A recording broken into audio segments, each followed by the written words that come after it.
Hello, everyone. It is college signing day. This is Phoenix, the college success professor, and we are all ready for the summit. I have everyone in the waiting room ready and excited to talk to you all about what college is really going to be like and lessons and important things that you need to know in order to be successful. Oops, sorry. Y'all gonna have to deal with me with these technical difficulties. I have like 10 tablets going on. Not 10. I have a computer, a tablet, a phone. I'm making sure that we are live in all the various places.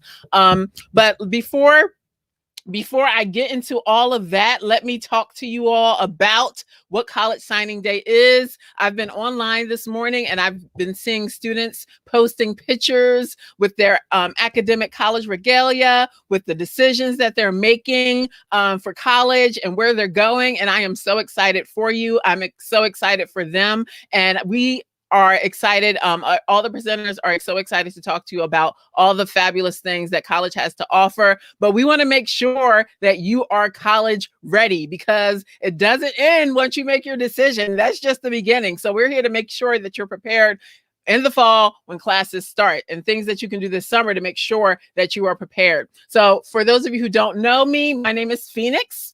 I am the college success professor, and I am here because my goal, although I do work in college, my goal is to support you as students in being successful and not only getting into college, but graduating in ideally 4 years or 4.8 years, which is the actual average for students. So I have my first presenter who's eagerly awaiting, so I'm going to bring her up. Dr. Rachel A. Slaughter is here and ready to talk to you all. And she is going to tell you all about her presentation, which is... Yes, I am Dr. Slaughter, and I'm here to talk to you about study techniques for academic success. I am thrilled to be here. One thing that I know about college, when I think back to my undergraduate years at Cabrini College, it was then, it's now university, I remember that I didn't have a lot of background knowledge that I had obtained or wanted to have ready for college. Even though many of my family members had gone to college, I was not first generation. I just did not take on that responsibility of being the college student. I just thought everything would come to me naturally, and that is not the case. And so when I first entered college, I was put into a program called Act 101, which at the time, many years ago, that was a very surreptitious group to be in because they did not make it public that you were part of the Act 101 program.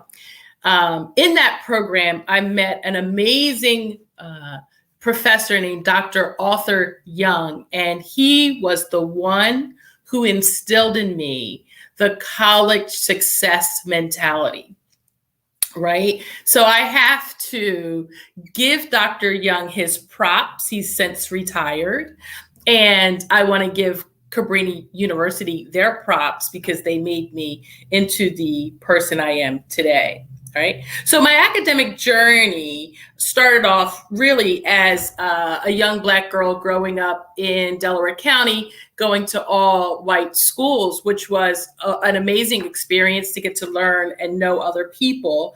Right. But at the time, the teachers made me feel that I was not college material and that I was not smart. Here's the kicker.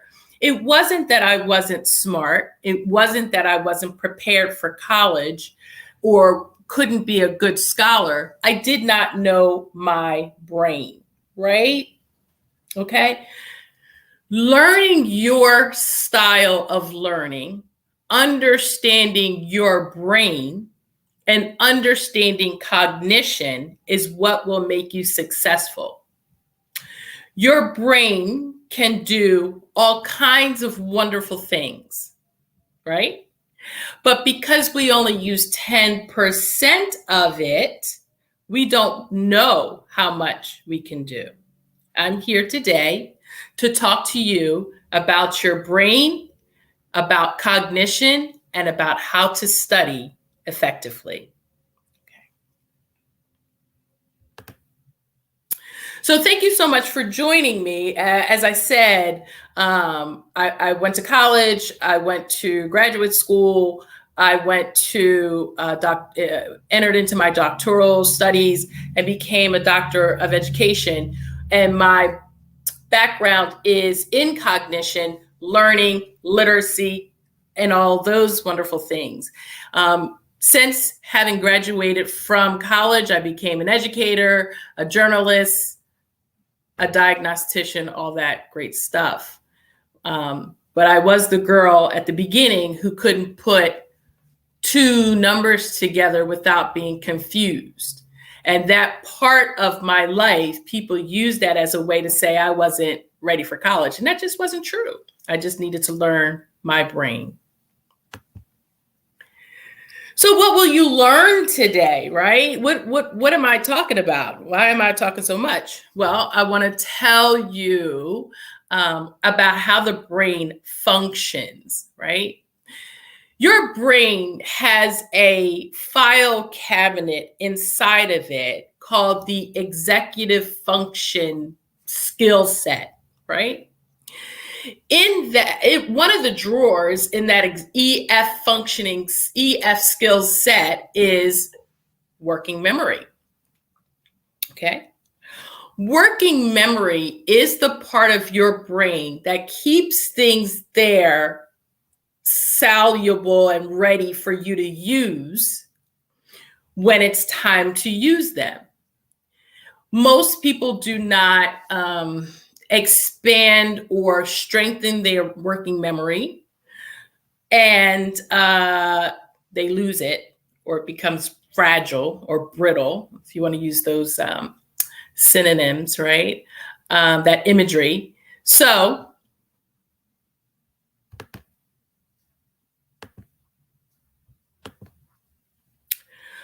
let's look at other parts of the brain. So you have your left brain scenario, right?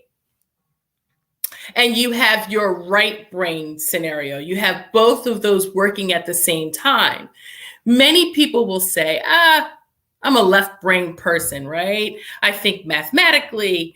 I am able to learn and memorize songs. I'm good in one area. I'm a math person, right? Some other people might say, I'm not so much a math person. I'm more of a creative person. I'm holistic thinker. I'm not really good with words. I'm more of a feeler, right? I'm artistic.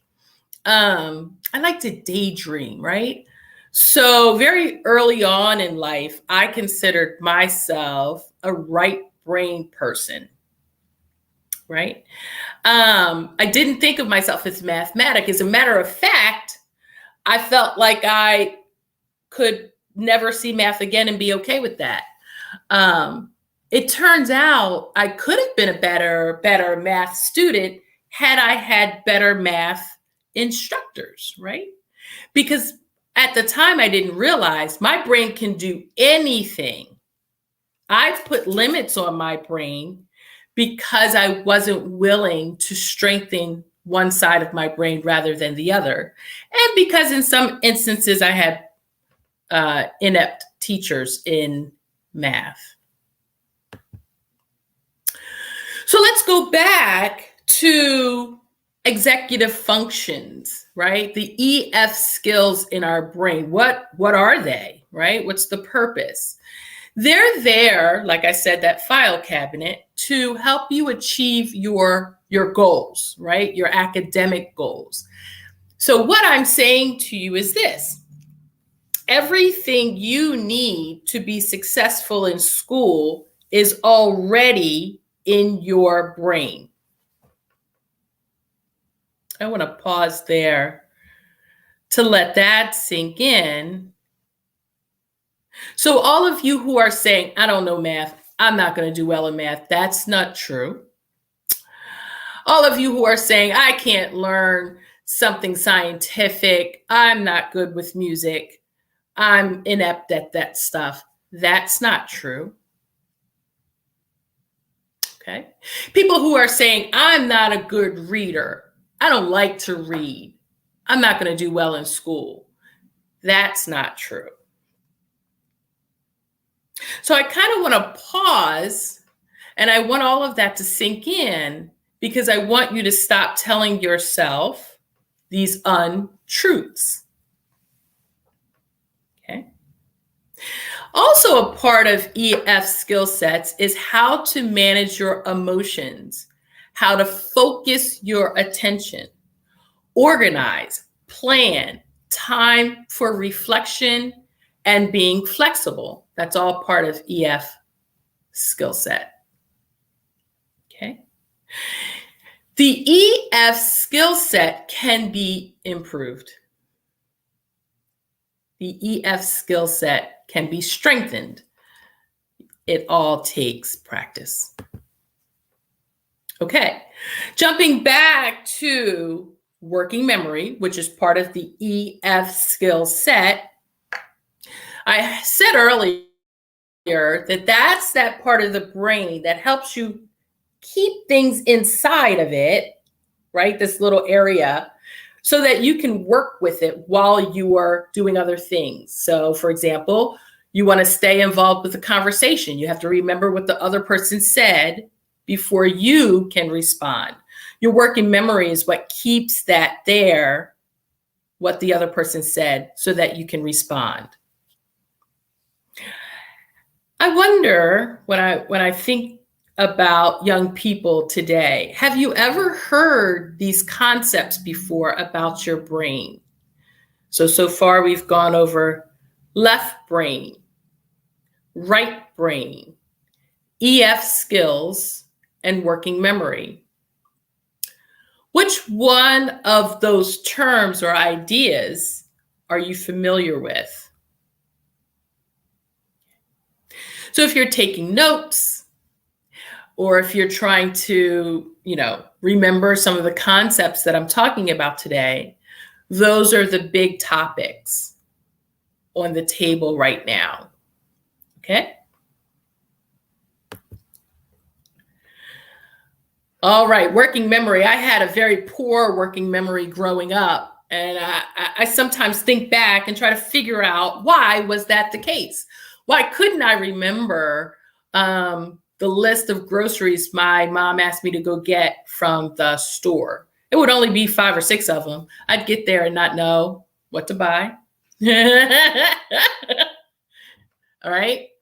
I could be in a conversation and be completely clueless. I don't know how to respond because I'm not really paying attention.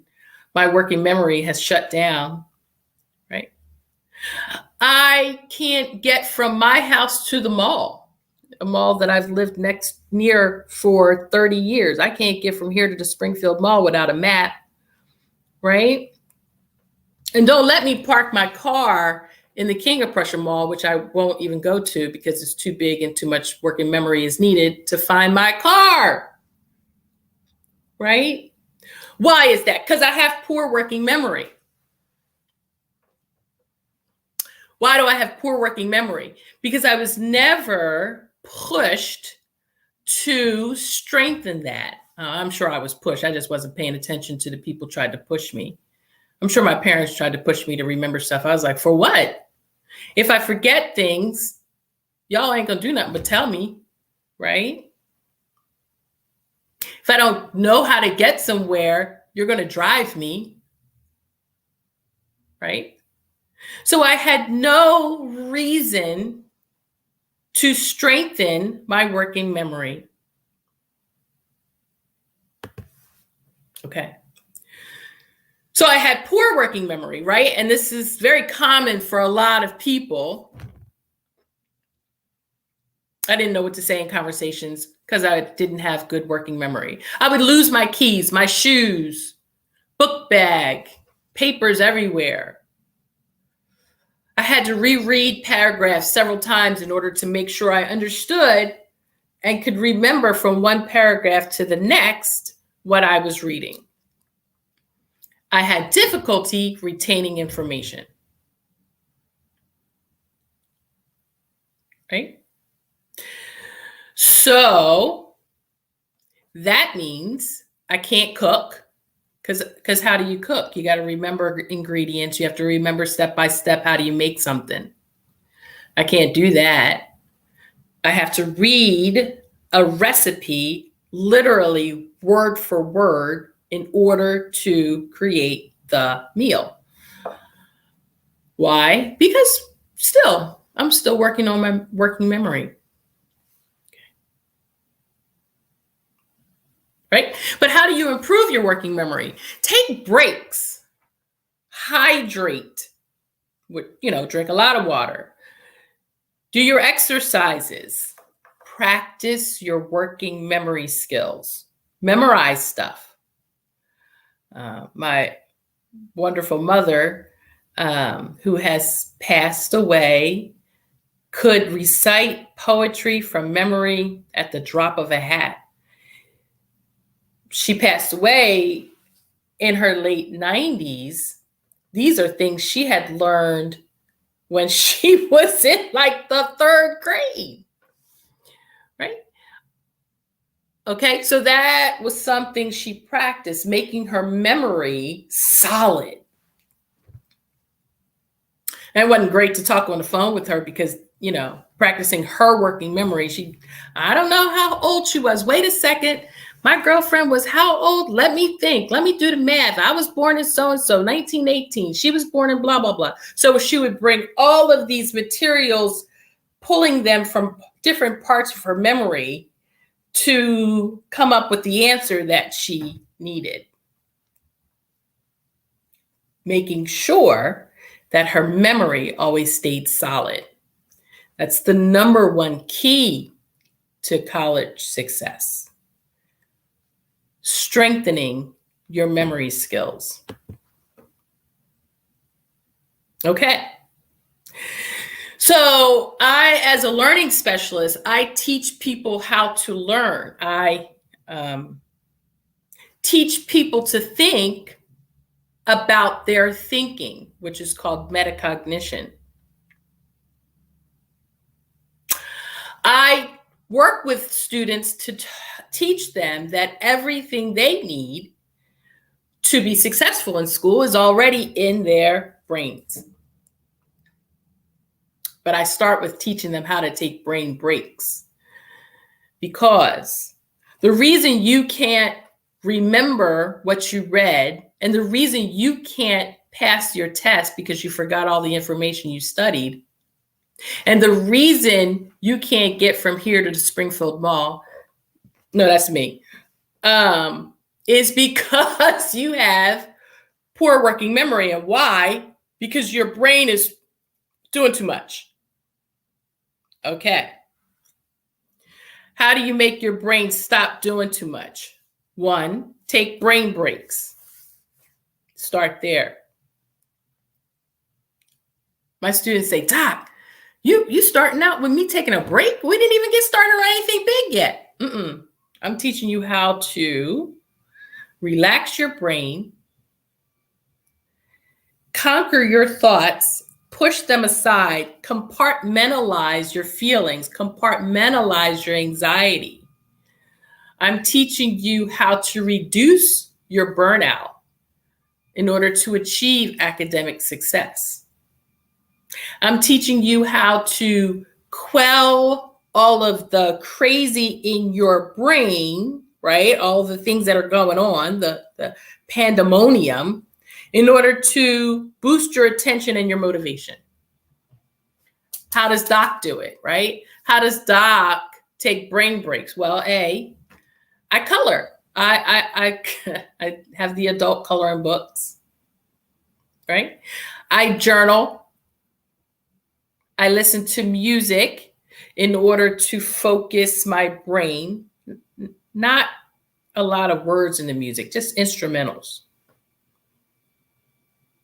I built card houses. That's just to focus my brain and make it mundane, like bring everything down to a calming center. Watch these cards come together and have a paper house, right? and I'm going to start learning how to box. Okay. These are the number one ways to help your brain take a break. It's also good to try the Pomodoro technique. Pomodoro means tomato in Italian. And the tomato break is really just the technique of working for 25 minutes and breaking for 5. Okay, in your break time, you can do one of these activities. Work another 25 minutes, break for 5, work another 10 minutes, and then you're done.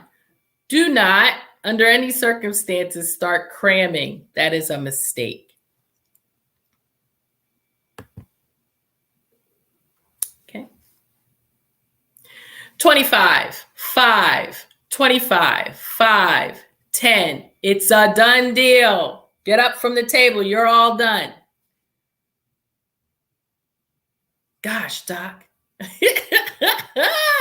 You make it sound easy. I want to cram for a test the night before, and I feel like I'm going to be successful.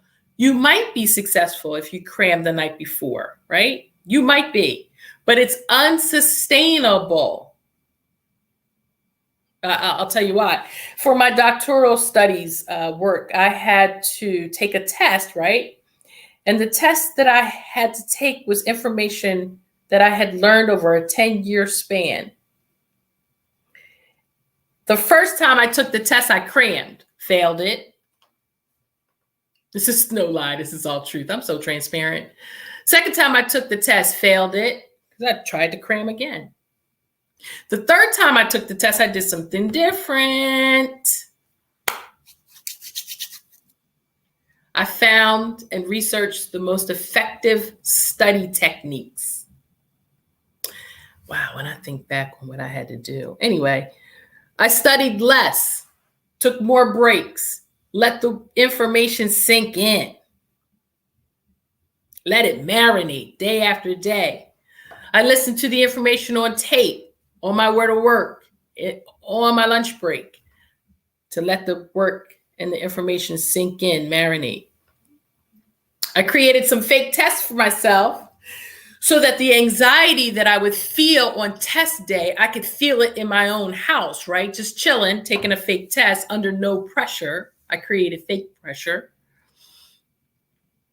right? I would do crazy stuff like make the fake test on a Monday, give it to my husband so that he could give it to me 3 weeks later so I could take the test again and see what I retained. He would just give it to me out of the blue.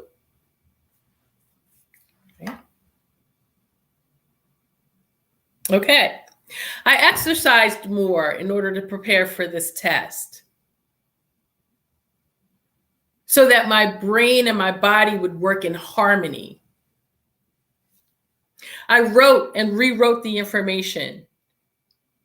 I created study cards, Quizlet. Okay. I talked to people about the information so that I could put it in conversation and make it more real for myself.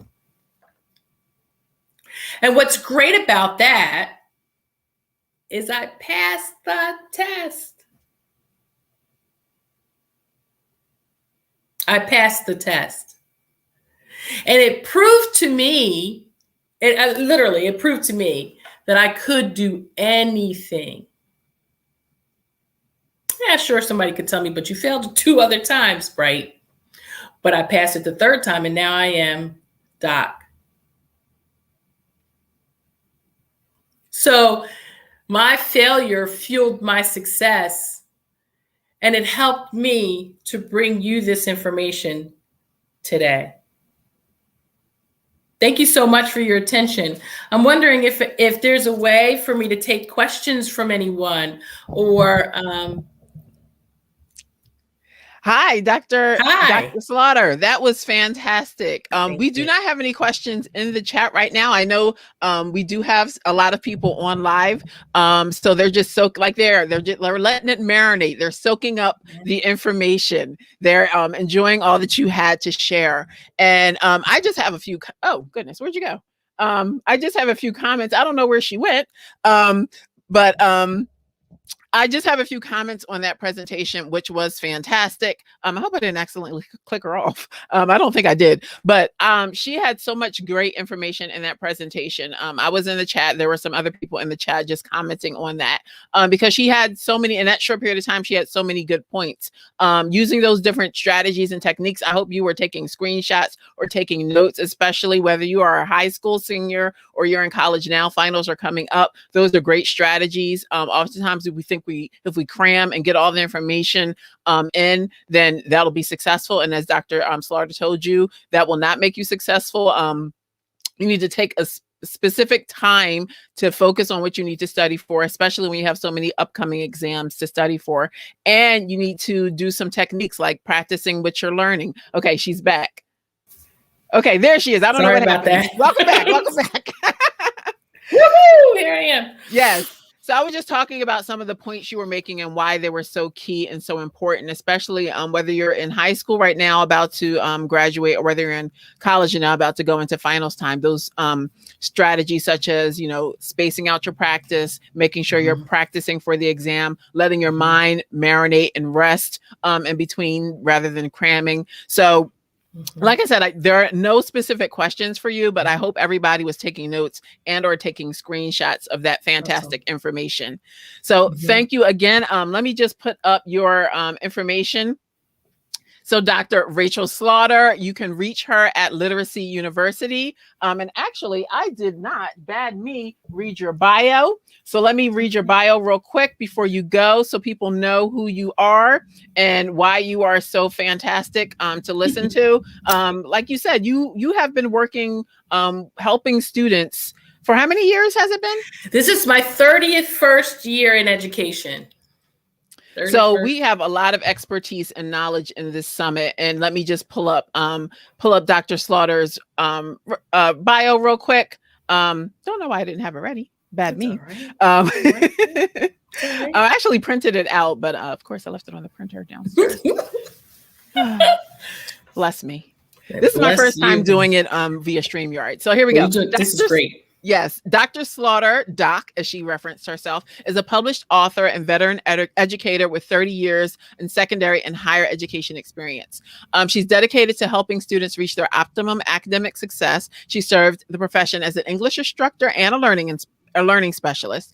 After earning 2 fellowships and a distinguished track record of professional publications and presentations at regional and national conferences, she earned her doctoral degree in cognitive studies. That's all that brain science that she was talking to you about, and reading at Widener University. And her book, titled Turning the Page, The Ultimate Guide for Teachers to Multicultural Literature, was recently published. Congratulations. Thank you. And as I stated, you can find Dr. Slaughter at Literacy University. You can also find her on Instagram at Literacy University and on LinkedIn and Facebook as Dr. R.A. Slaughter.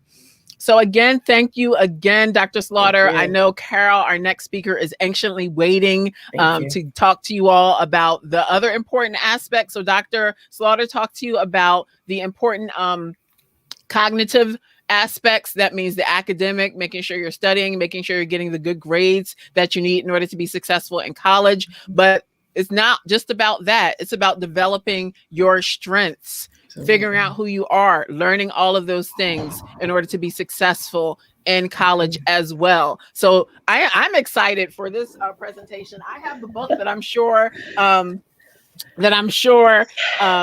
is talking about. I often recommend it for strength for students. I even gave it to my 12-year-old. So I'm excited for her talk. If you want to bring up your slides, Carol, and I will read your bio. For those of you who are watching in the chat, if you want to share what college you're going to go to, or if you're already in college, what college you're currently attending, we are going to have some giveaways within the course of this. So I will be picking giveaways from the comments. I'll be picking giveaways from Instagram. So if you want to use the hashtag Signing Day Summit, and tag us, share this information, share that you're watching, take a screenshot, like I said, because there's going to be a lot of good information going on in the chat. So while Miss Carol is pulling up her slides, I'm going to read her bio. But first I'm going to take a glass of water. Sorry. I'm so excited. All right, so let me read Carol's bio. So Carol Ben-Davies, for 22 years, has served at major universities in the areas of undergraduate admissions, Greek life, student leadership, student involvement, and diversity and inclusion. So she has had the whole gamut of experiences within the higher ed realm. She holds a master's in education from Loyola University in Chicago and a BA from the University of North Carolina at Chapel Hill. She created the company College Bound Determination to serve parents determined to invest in protecting their children's college and life success with the College Bound Resilience programs that support students through the first year of college. Okay.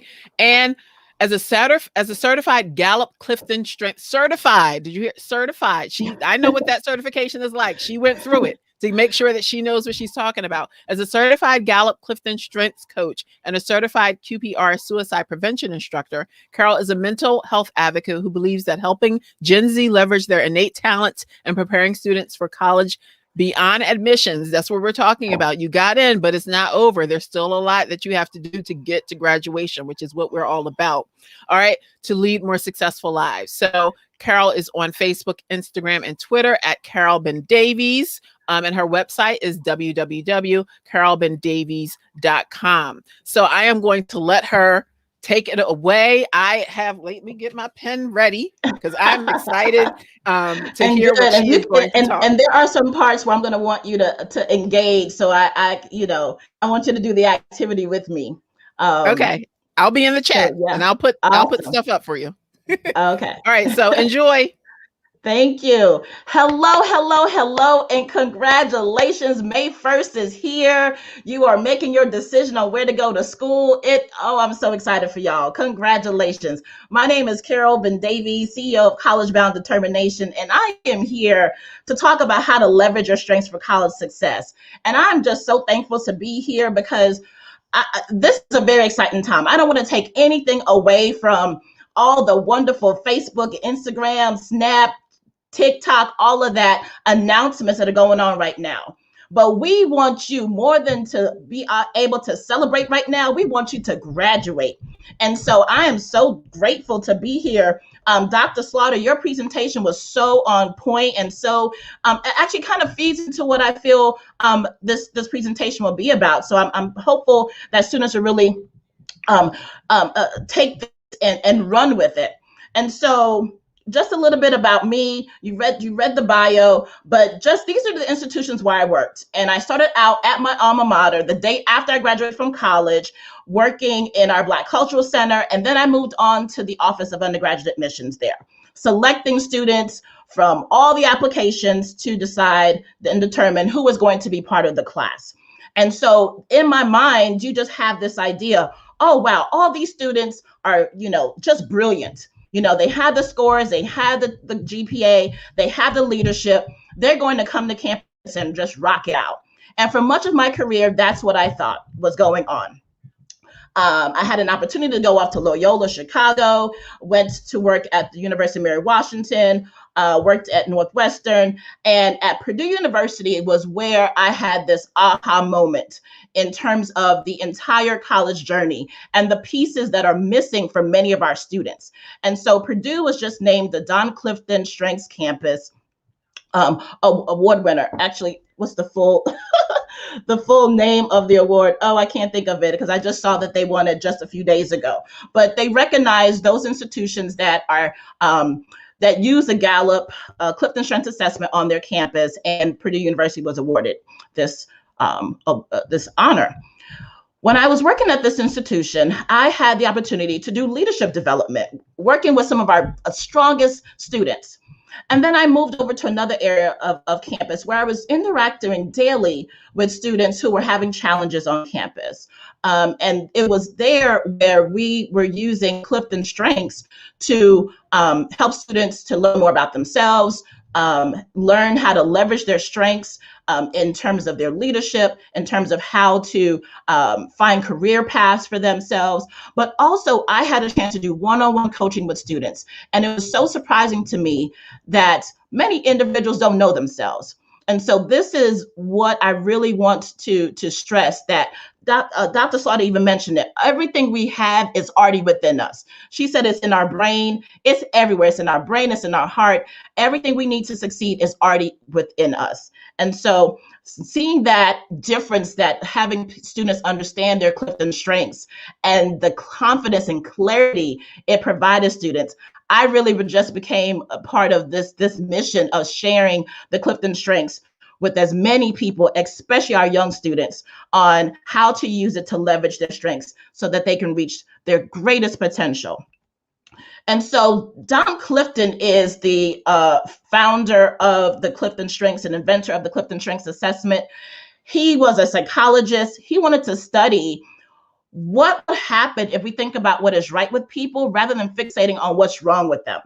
And I'm sure you can agree that it's very easy for us to think about all the things, all the areas where we're not that strong, right? We even, when someone is giving us a compliment, we can't even accept the compliment sometimes. We're like, oh, but look at my hair. Oh, but it was okay. We have that tendency. If I were to show you a report card and it's full of A's except for one C and one D, the grades that we would mostly fixate on are the C and the D. Never mind all the A's where it shows that you mastered the material, you were probably enjoying the content that you were learning. We fixate on what we didn't do well. And Don Clifton created this assessment to study what it is that people did well and what they did right, and to empower individuals to use that in all areas of their life, whether it's their within relationships, with raising their children, as entrepreneurs, as employees. About 92% of Fortune 500 companies use Clifton Strengths to develop their leaders, to really create a strengths-based culture. And it's just phenomenal. And we really want you to think about what's right with you. Phoenix, what I want you to do, and individuals, as you're watching, if you have a piece of paper near you, I want you to write your name 3 times on a piece of paper. I've given you an example, Carol Ben-Davies. I would write that with my dominant hand 3 times. So Carol Ben-Davies, Carol Ben-Davies, Carol Ben-Davies. My name is really long. So write your name 3 times on a scrap piece of paper.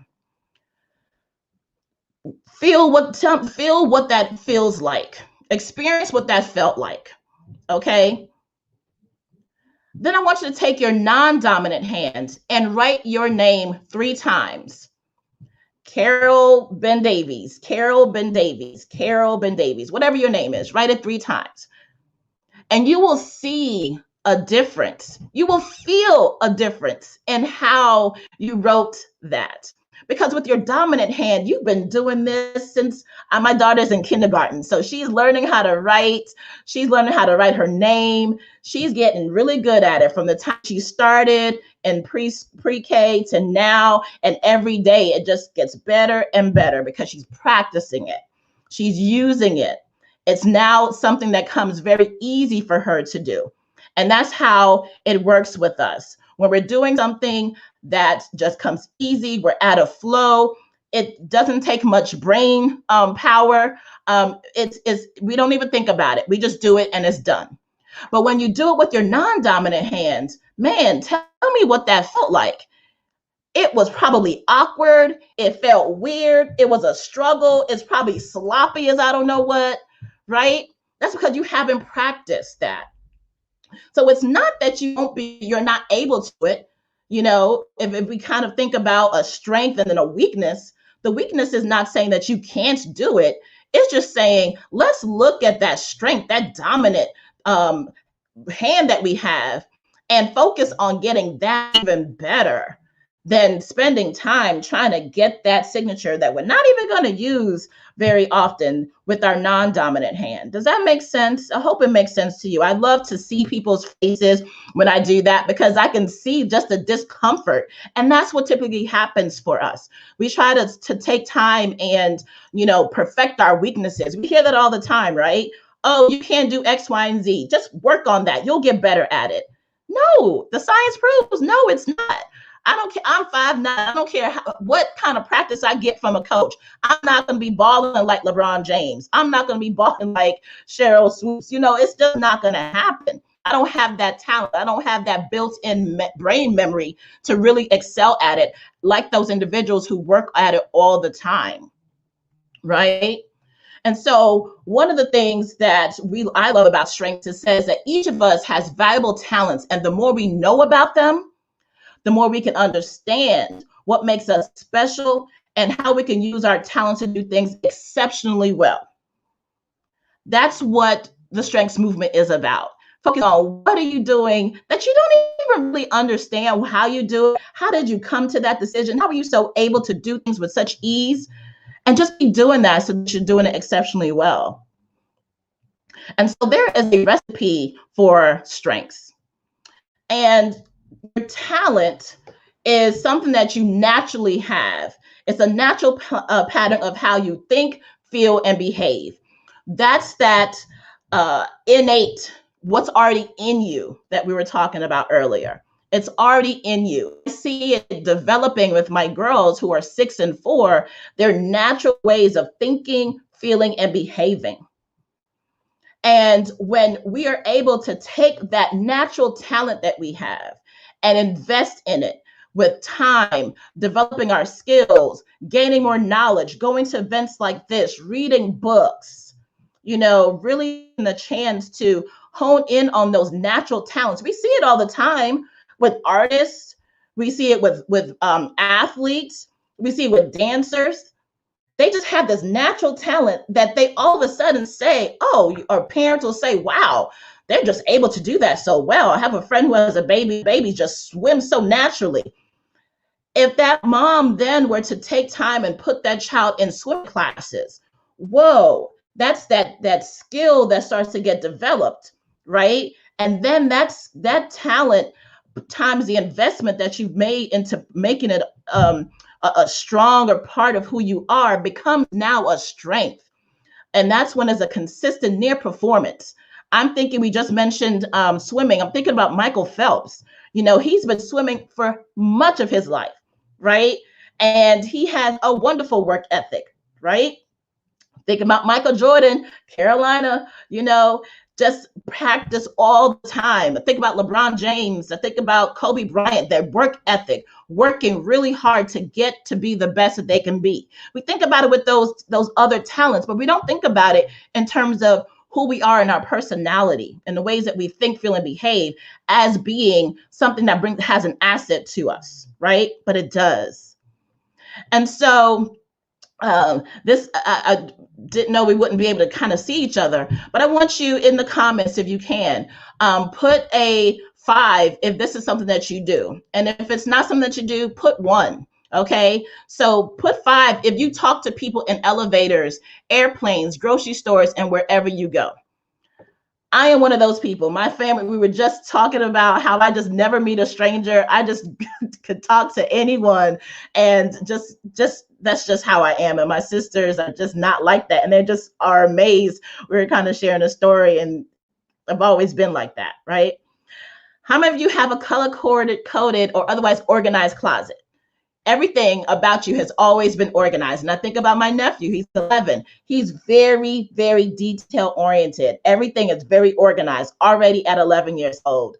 He's naturally being able to do that. How many of you have to write down a list of things to do and you stick to it? Your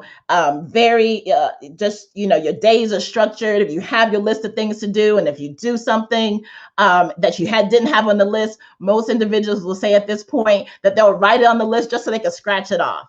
There's some folks who just do that naturally, right? And there's some of us who don't do that at all.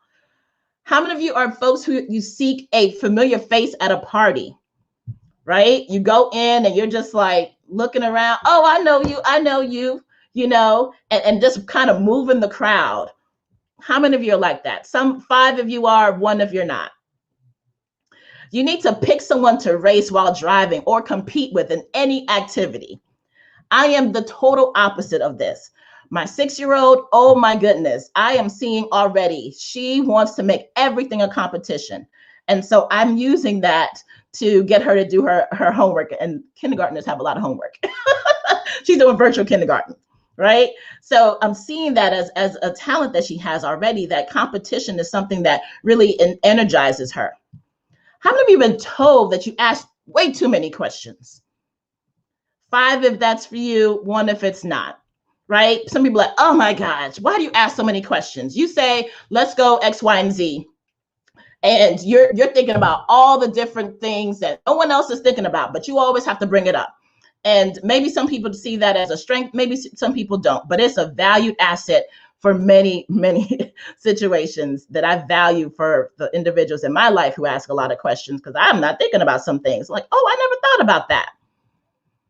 How many of you push the crosswalk multiple times to remind it that you're still there?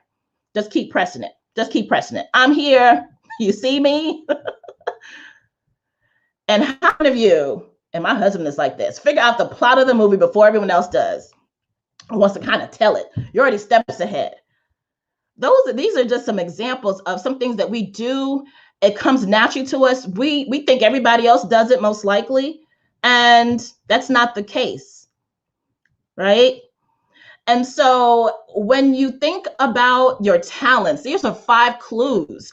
And the ways that this really is very, very beneficial to those of you who are watching this, heading off to college, is 80% of students will change their major at least once, right? When they get to college. And many students pick their universities because of the major that they've decided on. But the chances of you changing your major is so high. Like I said, 80% of students will change it at least once. But if you look to these clues of talent, I want to encourage you to see if what you've selected as a major fits with the talent clues that I'm asking about here, right? So is there a yearning? There are activities that you're naturally drawn to. Maybe it's debate, maybe it's organizing events, maybe it's dealing with finances, maybe it's engaging with people, maybe it's science, maybe it's math, maybe it's the arts. What are those things that throughout your life, there's always been something that you're just really excited and naturally drawn to? For me, it was history, particularly African-American history. I, as a young age, just always drawn to Eyes on the Prize as a young kid, watching that, reading stories about history. And I ended up, after changing my major a couple of times, in African-American studies, right? Is there rapid learning? Are there some activities that you do that you pick up really easily? Your engagement in a particular class is really, really, is better in one class versus another, right? Learning new subjects, you pick that up really quickly. Meeting new people, timelessness and flow. What are the activities that you typically do that when it's going on, you don't even realize that time is passing you by? Because when you're doing something that you love and you enjoy, time just, it just seems to fly by, right? But when you're doing something that you don't like to do, you ever look at the clock like, has that thing moved in the last 2 minutes? Has it moved at all in this last hour? You just are dreading doing it. You're hating the experience. That's some clue. I worked, at an institution where we had a lot of students who wanted to do engineering, and they didn't like science, they didn't like math. But they heard that engineers make a lot of money, so that's what they were drawn to, right? I will tell you that money should not be a determining factor, because there are many people who are making money, but they are not using their talents, and they find their work to be very difficult because they're not in this timelessness flow. They don't like it. They're not using their skills and talents to the best of their, it's not suited for the work that they're doing. And then glimpse of excellence. During which activities have you had moments of excellence and you think, how did I do that? How did that happen? You know, and it could be based on topic or content or interacting with people. Maybe you're just really good with working with children. Maybe you're really good at explaining things to other individuals. Maybe you just have a keen sense of of right and wrong, and you're able to share that with individuals. What I love about Clifton Strengths is that it's so unique. There are a lot of assessments out there that I recommend, like Myers-Briggs type inventory. There's True Colors. There's an assessment called DISC. There's an assessment called Enneagram. But what I love about the Clifton Strengths assessment is that they have looked at the talents of individuals and have found that there are 34 themes of talents. And when you have an opportunity to take this assessment, which takes about 30 to 45 minutes, and you'll get your strengths in an order.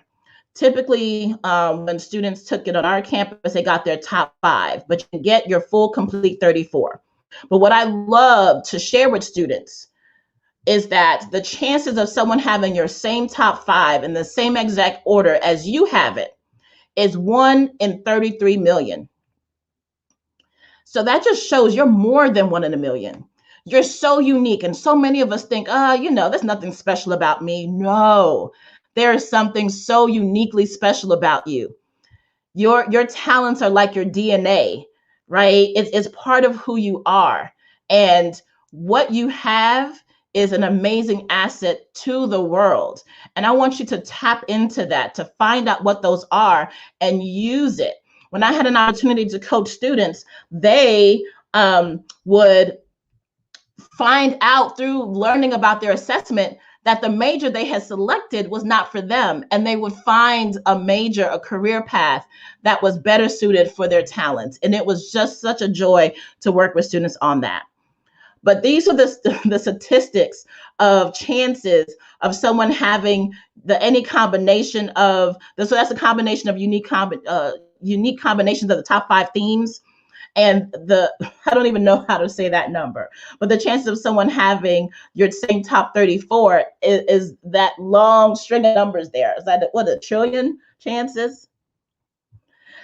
The themes are broken down into 4 different domains, and it's based on executing, and that's how you make things happen. Influencing, you know how to take charge, speak up, and make teams be heard.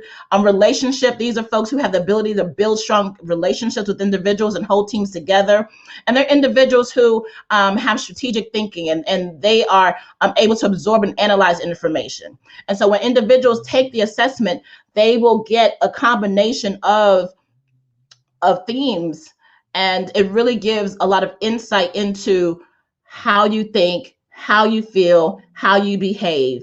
And then you're able to translate that into success in the area of your life. And if we had an opportunity, we could do an activity where after you've received your strengths, we can look to see how we can personally define it, look at how it empowers you, and then look throughout your life, where have you used that talent in the past to be successful, and how we can continue to use it going forward.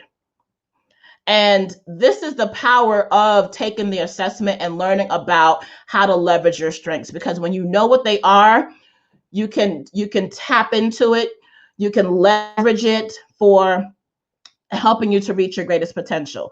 And I have seen it many, many times, just individuals who have just very not sure about who they are, what they bring to the table. And then they take this assessment and gain so much clarity and confidence. And I just can't even describe what a feeling it is to help guide students through self-discovery in this way. And so what we would do is help you to name what your top 5 strengths are and what it means to you. We would look at how you can claim it, your unique power and value, and then would strive to aim it, like putting it into practice, developing over time so that it becomes a strength, and we're constantly looking at it. You know, my strengths really shape how I view everything.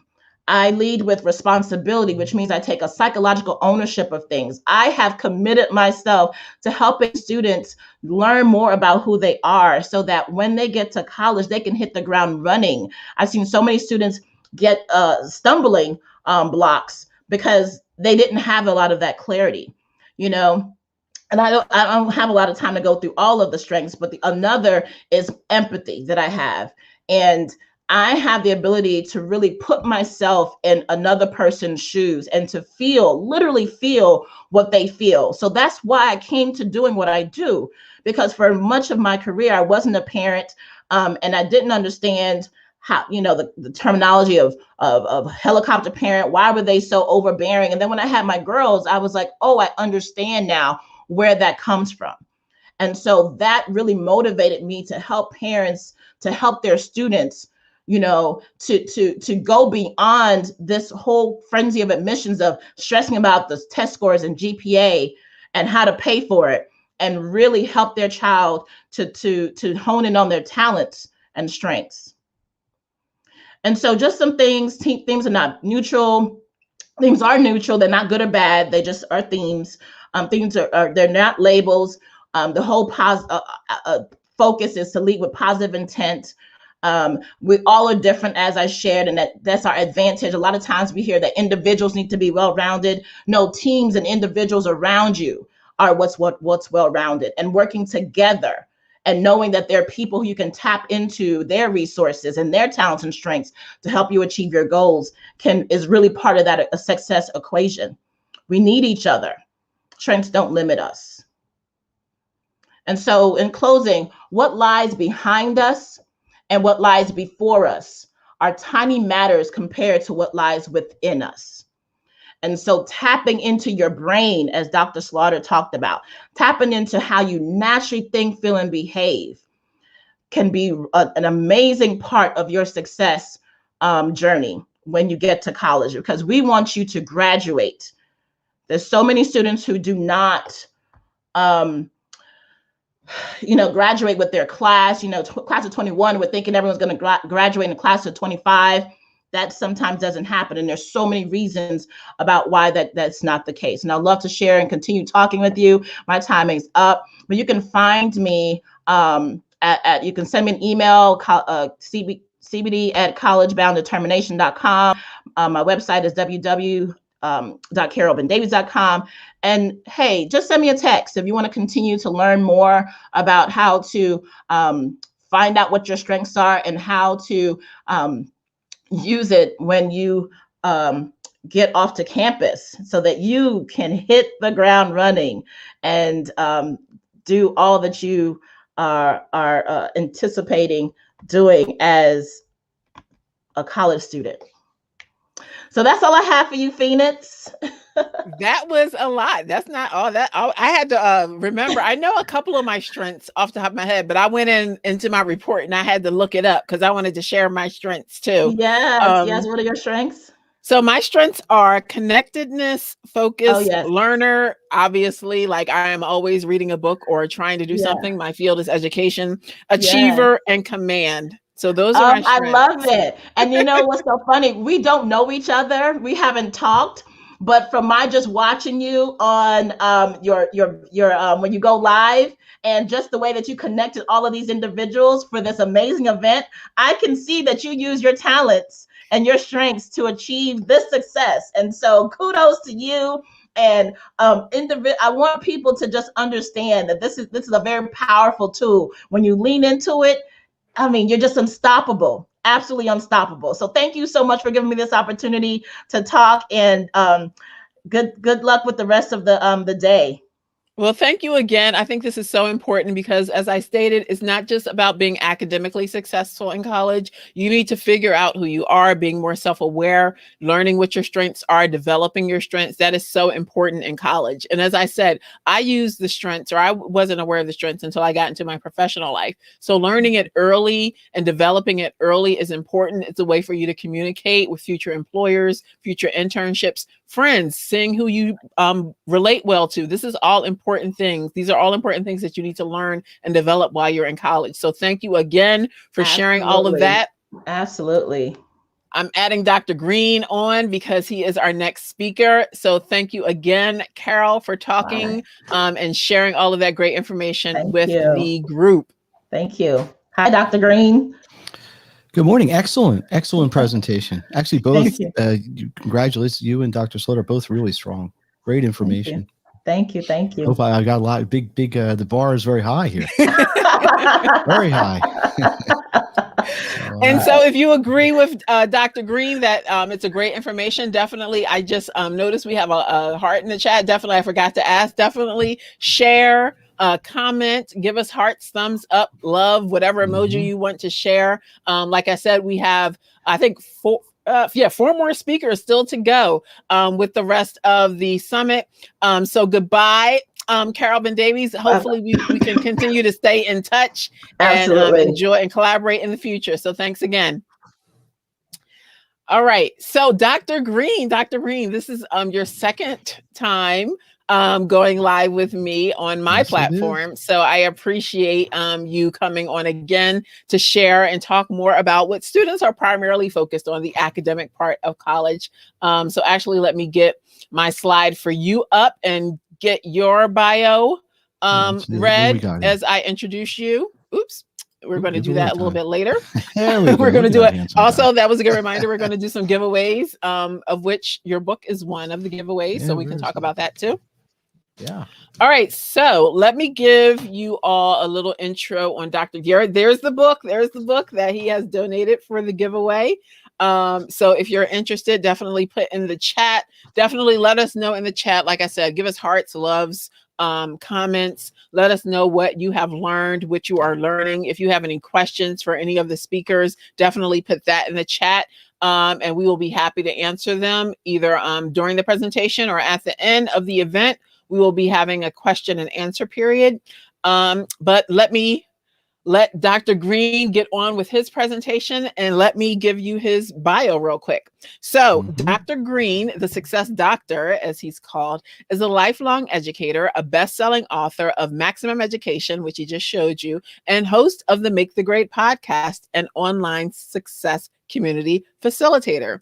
His mission and focus are simple: to provide tools, skills, and action to his students so that they can maximize their education. In 1997, he founded Make the Grade Academic Services, which has provided educational consulting, executive functioning support, which Dr. Slaughter talked about earlier today, and tutoring services to over 14,000 students and their families. So without any further ado, I'm going to leave it to you to revel the audience with all of this information that they need to know in order to be successful in college. So thank you, Dr. Green. You are welcome, Phoenix. I'm going to share. I got a short presentation. Let me pull it up here. Hopefully this will go right. There we go. Can everybody see that? Okay.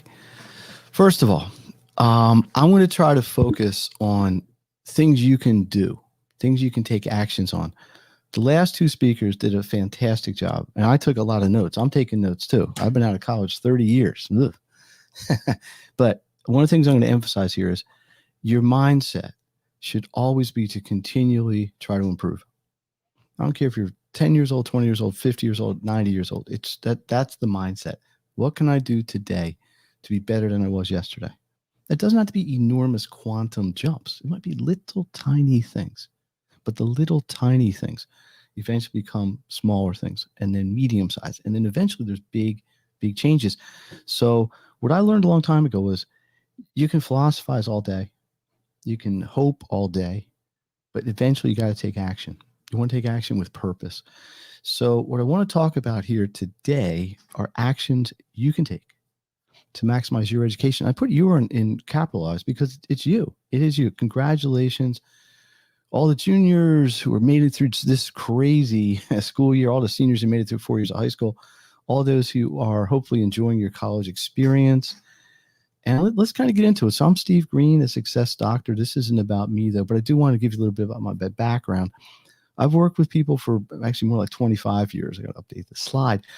But the reason I wrote the book was because I saw the same challenges over and over and over. Very, very good, strong, intelligent students. Some people maybe struggled a little bit. They all had common challenges. And I read the book originally was literally a handwritten series of notes, because back then we didn't have computers like they do today. And I eventually made it into a manual, and it became the book, and blah, blah, blah, blah, blah. But the point was, it was created because I saw a need for what was in it. And I'm going to just get right into it. So there are 4 pieces to this.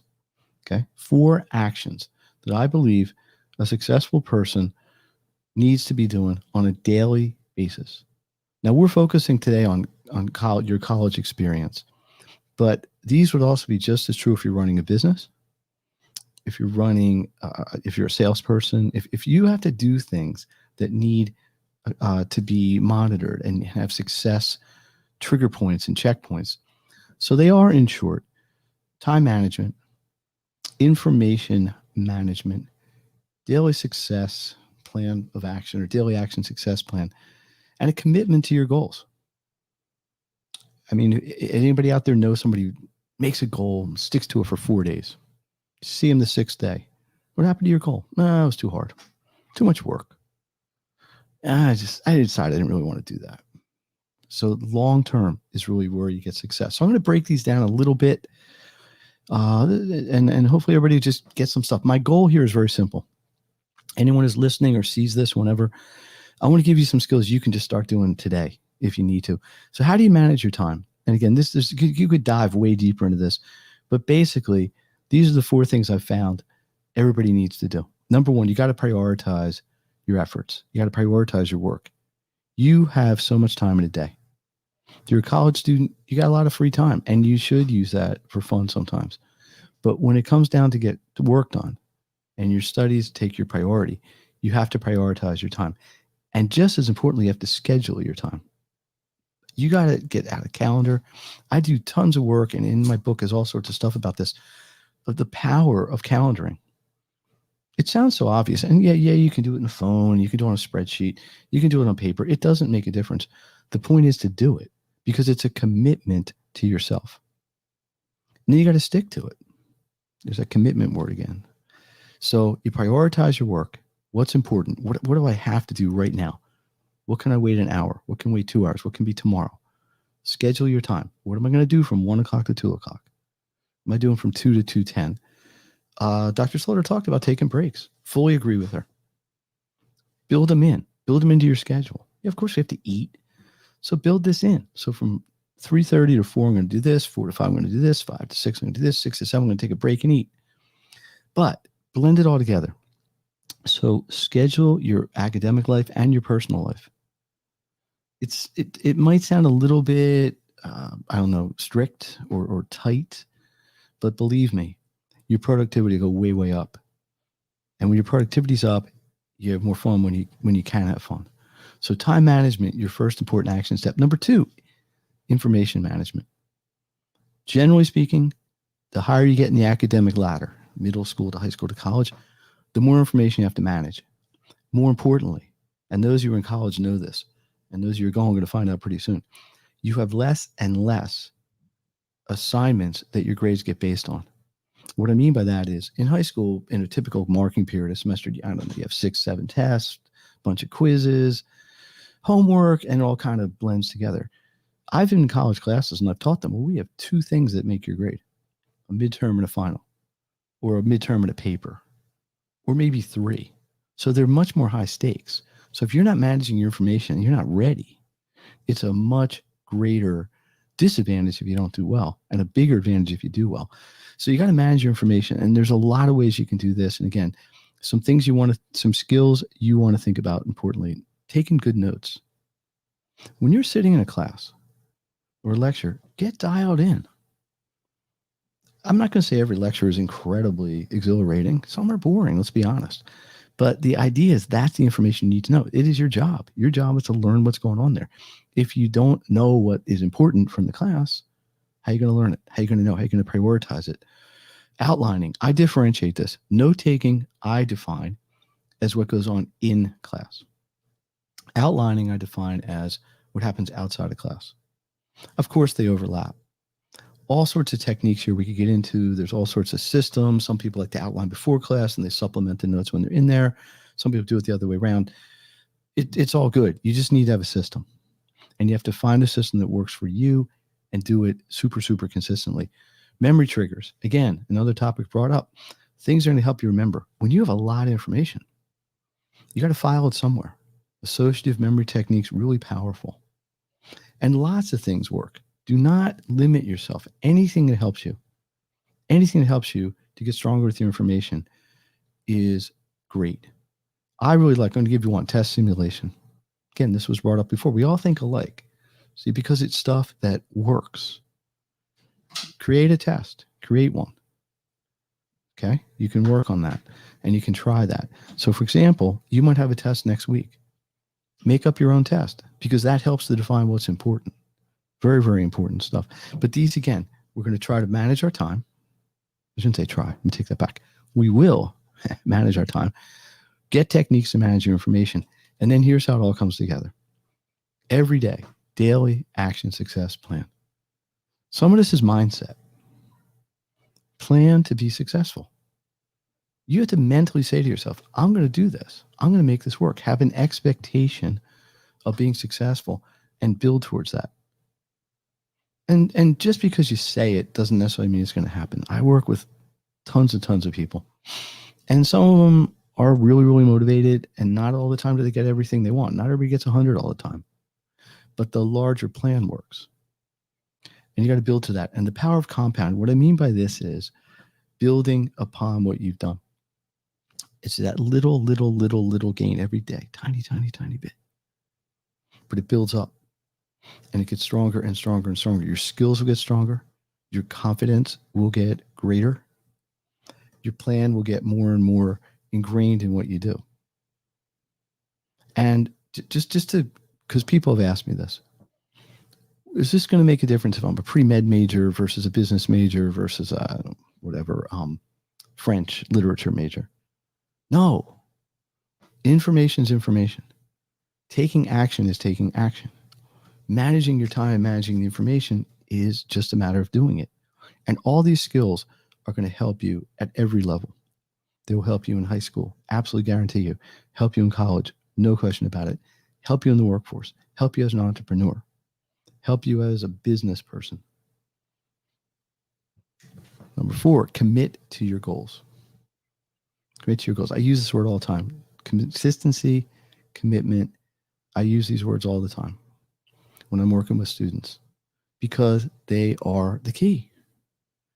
Consistency, commitment, and community. Those are the 3 C's. I've done podcasts on this. I've done lectures on this. Commit to your goals. Short-term success. What do I have to do today? What information do I have to process? How am I going to process it time-wise? When am I going to take these actions? See how it all comes together? Okay, what's going to happen this week?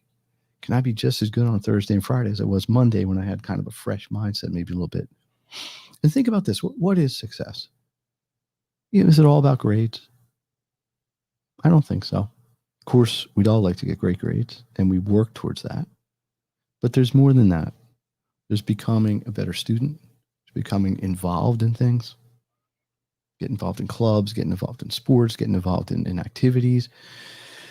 A little advice I give every college student is get involved. It's a networking and a socialization experience in addition to being an academic experience. There are so many ways that you can grow. I know people who've gotten jobs because they joined the rugby team. And they met people not because they played rugby, but because they met people on the rugby team who helped them to make introductions into employment opportunities. Same thing with clubs. Same thing with activities. A girl I had tutored wanted to be an editor of the school newspaper. It took her 4 years to get there. She didn't make it till halfway through her senior year because there were people ahead of her. But guess what? All the people ahead of her kept recommending her for the next position. And one of them had gotten a job at a newspaper and recommended her to her superiors to hire her. You got to be able to meet people. You got to be able to work with people. And this talk really isn't about that. It's really about actions and how to do your academics. But just as a sidebar, I get excited about all these things. And sometimes I get off track and always think linearly, I will admit it. So let's kind of bring this together here. Always keep learning and improving. always. It's what I started with, and then what I was going to kind of wrap it around with. And I think this is important because, again, this is an attitude. Yes, there may be days where this is challenging. And when I say this, I mean school, academics. Yeah, it's hard. If it was so easy, everybody would go get a 4.0 and that'd be the end of it. There are so many moving parts here. This is why you have to have a plan. You have to have a structure. You have to have the 3 C's, your commitment, your consistency, and your community around you. And when you bring it all together and you have the processes, it's very, very powerful. Learning how to manage your time. Okay, I left the slide out. Let me go back here. Learning how to manage your time. Learning how to keep your information in check. Having your daily action success plan. Getting your commitment. You do not have to have everything perfect the first day you set on campus. But you have to have a goal to get there. And you have to have a system to get there. This is what I work with people all the time with. Here's what we're going to do. And it's the book. Anybody wants basically kind of a free access to it. It's a kind of a video-based version of it and an abridgment of it. Put a website on the screen. Make the grades the name of my company /Maximum Education, which kind of makes sense because that's the name of the book. I put my email there if anybody wants any sort of follow-up. And I'm going to close with this. Here's the core principles one last time. Manage your time. Manage your information. Daily success action plan. And when I say special cases, I'm really talking about things that just come up, like maybe a term paper, maybe a presentation, maybe a project, maybe group work, things that you would have to have maybe a special situation for. But the core things don't change. And that's really basically what I have here. There we go. I'm going to leave this on the screen here for a second. I'll stop the share. Let's see if there's any comments or whatever. I probably didn't use all of my time, but that's okay. Let's see here. We did have a comment from Miss I use a Amanda. tape recorder. That Amanda, that's excellent technique. Everybody has a different ability level to process information. It's hard when you're sitting there and you're simultaneously listening and trying to write, and you're always like half a sentence behind, right? So it's like the professor might be saying, I don't know, in 1783, blah, blah, blah, blah, blah, and he's on the third half of the sentence or whatever, and you're still on 1783, and you're scribbling, and it can be challenging. Tape recorder, good technique. I mean, nowadays, if you have a phone, you got a voice recorder on there. A lot of schools, I'm not sure about LaSalle, Phoenix, you might be able to comment on this. I know Temple does because I have a lot of relationships there. All the lectures are recorded, often on video. And I'm not sure it probably, in this COVID era, is done anyway because of the virtual. But for the last 3-4 years, they've had a big initiative to record lectures. The upside of it is you get access to the information. Downside is kids were saying, well, why should I show up for class? I can just watch the recording, especially if you have an 8 o'clock class. It's not the right way to do it. Let's see what else here. These are all things I know kids liked. Yeah. Just on that recording before you move on, Steve. Also, it was, and I agree, like the fact that is recorded makes you think you don't have to attend class. But then even if you do attend class and you have access to the recording, students still make the time because they've attended class to go over the recording. So that's so important to actually make that time and clarify your notes. Because we do have another question from Carol after this question about how to take notes. Because, things I noticed, yes. Carol, I absolutely agree. I mean, the reason I wrote the book I wrote was not because I necessarily even want to be an author. Well, it was kind of cool being an author, but it was because these were things I saw over and over and over in students I was working with. Not all of them lacked everything, but almost all of them lacked some of it. Note taking, I would say this. I would say give yourself a lot of space. It sounds dumb, but I see so many people, when I meet with them or I'm working with them, they got a page and it's like arrows everywhere and like this carrot things trying to put new words in. Because, listen, nobody wants to waste paper and kill trees and all that. I get that. But when you're in a class live taking notes, number one, let me say 3 things, okay? Number one, give yourself room because you may want to add things later. The person who, Amanda, who was using the recorder, maybe put a line or 2 in between your notes because you may realize you missed something. You might want to go back later and fill it in. And you don't necessarily want to have it. You can do the same thing with Post-it notes. I've seen people do this, and I've advised people is it gets a little crazy when you got 42 Post-it notes on a page, but you can use that as an addendum. There's a technique of note taking where you draw a line down the middle of the page. Some people call it the Cornell system. It's not anything I invented. And you might take pre-class notes on the left side of the page, for example, and then supplement them into when you're in the live situation in the class. I've seen people do it on if you open a book on like the left side of the notebook, left side and right side. But I think the challenge a lot of people have taken notes is, number one, trying to keep up with the class and the pace of the lecture. Number two, trying to decide what they really want to write down. Your notes are not or shouldn't really be a transcription of the class.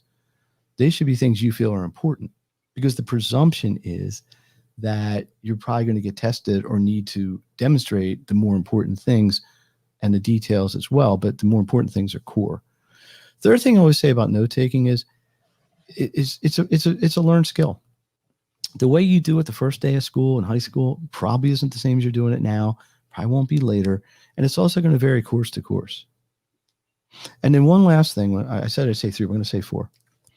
A powerful thing in college is study groups. I don't know if anybody's brought this up or will. I used to encourage kids when I was an instructor, hey, go find some friends in this class that you have some simpatico with. Share notes, get together, talk about this. This is like living, breathing stuff. And sometimes bouncing ideas off of other people, or say, hey, I really didn't quite understand what was going on here.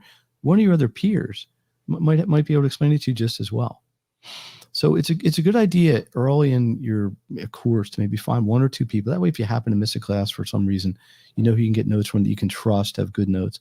Maybe you get together once a week and you go have lunch together or have coffee, whatever you're going to do, and just, use it to reinforce each other. And then you could have study situations, before an exam, you get together, things like this, and you make some new friends, which is important as well. Let's see if we have another comment. That's what I got to say about that. Well, thank you so much, Dr. Green. Those were really good tips and bits of information, especially for students who maybe were really not in need of knowing these things in high school. And then when they get to college, they're going to be, kind of awestruck with regard to the amount of information and homework and assignments. And the level is like a different level of expectations from faculty. With regard to their writing, the assignments, I think you mentioned this in our other talk. I think there's a couple, I call it academic shock. Listen, there's a lot of people who are very good students. And frankly, they can get through high school without really pushing the envelope. And they're going to get good grades, and they're studying, obviously, but they're not maxed out because they have raw talent and ability. And then sometimes when they get to college and it ramps up, and the amount of work increases and the level of the work increases, then it starts to push them into their capability level, their capability maximization. And they're not really used to it. And they don't really have a system. They don't have a plan on how to handle it. That's why it's always easier. I didn't say this in the talk, but I'm glad I thought about it now. It's always easier to learn any of these techniques when you're not under pressure. Right? I mean, any educator is going to tell you this. And I don't care, kindergarten up to medical school. It's always easier to learn techniques, practice them when you don't have a lot going on. When it's things that you can handle, you have a little bit extra time, maybe you can try some different things. When you're under the pressure and you're in crunch time and, whatever, day before an exam, that is not the time to try to bring in 4 or 5 new techniques. So, my goal from my talk was to focus on things people could do, action things. Everybody's brought some great information. I mean, I'm excited. I'm I already took 3 pages of notes. I'm a big note taker. Well, I'm excited as well, especially because all the presenters so far have been like way above my not that I didn't have high expectations, but this is my first time doing this with a whole new set of speakers and a whole new StreamYard event. So I'm so excited. Congratulations on doing this, because I've done events and it's not a trivial amount of work. It's a lot of work to organize. It's a lot of work to do day of. So, and everybody out there should really appreciate what Phoenix is doing to help you, really. And do that. And the speakers were fantastic, and I'm sure the rest of them will be as well. So I appreciate you having me on. I hope to hear from some of the participants out there. And good luck to everybody. It's an exciting time in your lives. I wish I was going to college again. I Dr. Green, could you put that your book in the comments so people who yeah. I just got to figure out who would like it can get it, because that's a really good resource and a really good gift to you all. Because I know you do sell that book. So I think if you get the link, you have access to not only the book, but like some additional you talking, or you said there was a recording along with it. So yeah, they what they would get access to is I don't know how long this is, 17 or 18-minute video of me basically sort of narrating some of the highlights of the book, and then secondly, there's a PDF that kind of does the same thing. They're really similar information. One's written, one's me. If you haven't got enough of me talking yet, you can have. You have the smooth radio voice. It's lovely. Everyone, I am. Everybody else, I got a face for radio and a voice for radio. So I was lucky I found my calling there. So yeah. Well, right, it's like everything else. I wasn't that great when I started. I worked at this. I practiced it. I tried to hone my craft, and it's the same thing I'm really telling students. Don't beat yourself up if you're not killing it day one. Give yourself room to improve, but set goals and make it happen. So, Gio, good luck with it. Sorry to take you a little bit of your time, but we will move on. Phoenix, thanks again. Thank you, Dr. Green. And oh my goodness gracious, it's Gio. Yes. Phoenix, what's going on? Oh my goodness, you sound exactly the same. Let me give you all a bit of background about how I know Gio. Gio is a former student that I met I don't even know how many years ago. And it's so lovely to see how he has grown and developed. I hope he hasn't frozen. Oh, great. Okay, you're back. I'm back here. Yes. So I'm so excited that you have agreed and you're able to do the presentation this year. And not only that, he has given and donated some shirts from his company, one of his many things that he's doing. Geo Dixon Speaks. That's mine. So you won't be getting the purple version. But I purchased that one, as well as the one you have on, the Manifest one. I have that one in black as well. I might get the hoodie from my husband. But he has donated a shirt. So for those of you who are interested in participating in the giveaway, definitely leave some notes in the comments. Hashtag Signing Day Summit. And also I will be giving away a copy of my new book, Make Your Next Semester Your Best Semester. So we'll be picking somebody from the comment section regarding the giveaways, and or if you do a post in Instagram or in Facebook with hashtag Signing Day Summit, we'll choose a winner from there. But I am so excited for your talk, Gio. It's great to have a student, and I know that you have important lessons to learn about mindset, because we haven't talked about mindset yet. We've talked about academics. We've talked about building your character and building your skills for success. But an important part of why students do not get through all 4 years is mindset. So I know you're going to talk about that. I don't know. I don't think you have any slides. Let me know if you do. All right, let me read your bio, and then I will, I'm excited. I can't wait to hear what you're going to say. I'm so excited to hear your talk, but let me read your bio real quick. So I know Miss Gio. I don't even know how to pronounce your first name. Javon?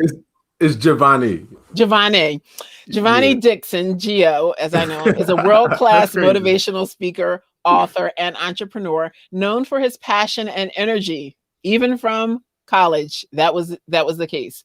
Gio draws on his upbringing, the experience of flunking out of college, and the struggles of building businesses to inspire his audience.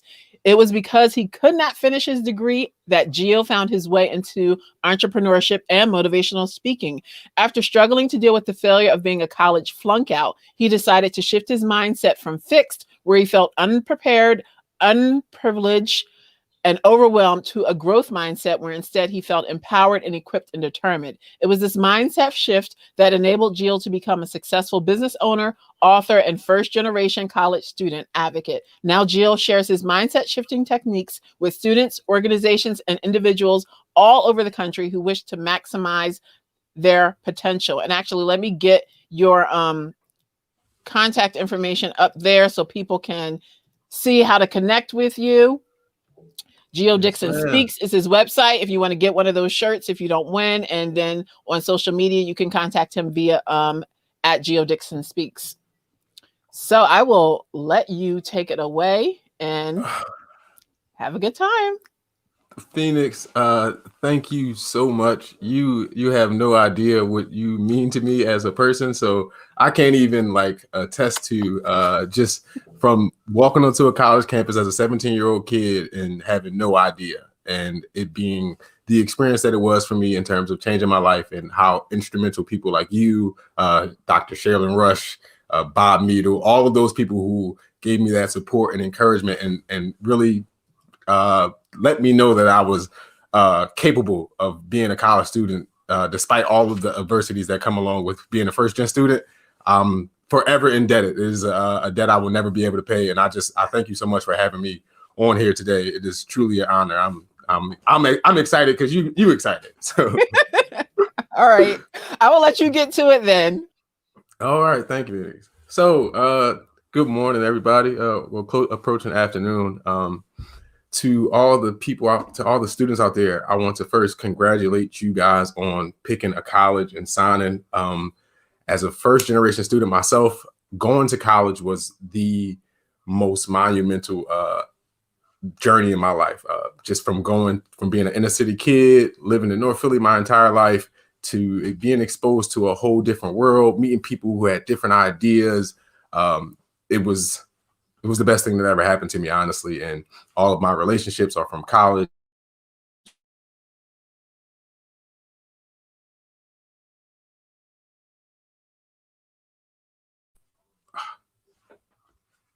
I cannot wait for you guys to get started.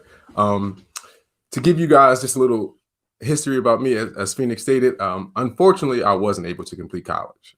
I went to LaSalle University for 4+ years. I was the epitome of at-risk student. I was admitted, I think the first presenter, she talked about the Act 101 programs. I was admitted to LaSalle through an Act 101 program. So I was surrounded by a bunch of support, a bunch of people like Phoenix and advisors and all types of staff that was trying to help me get my degree. But like 80% of first generation students, actually, I was unable to complete.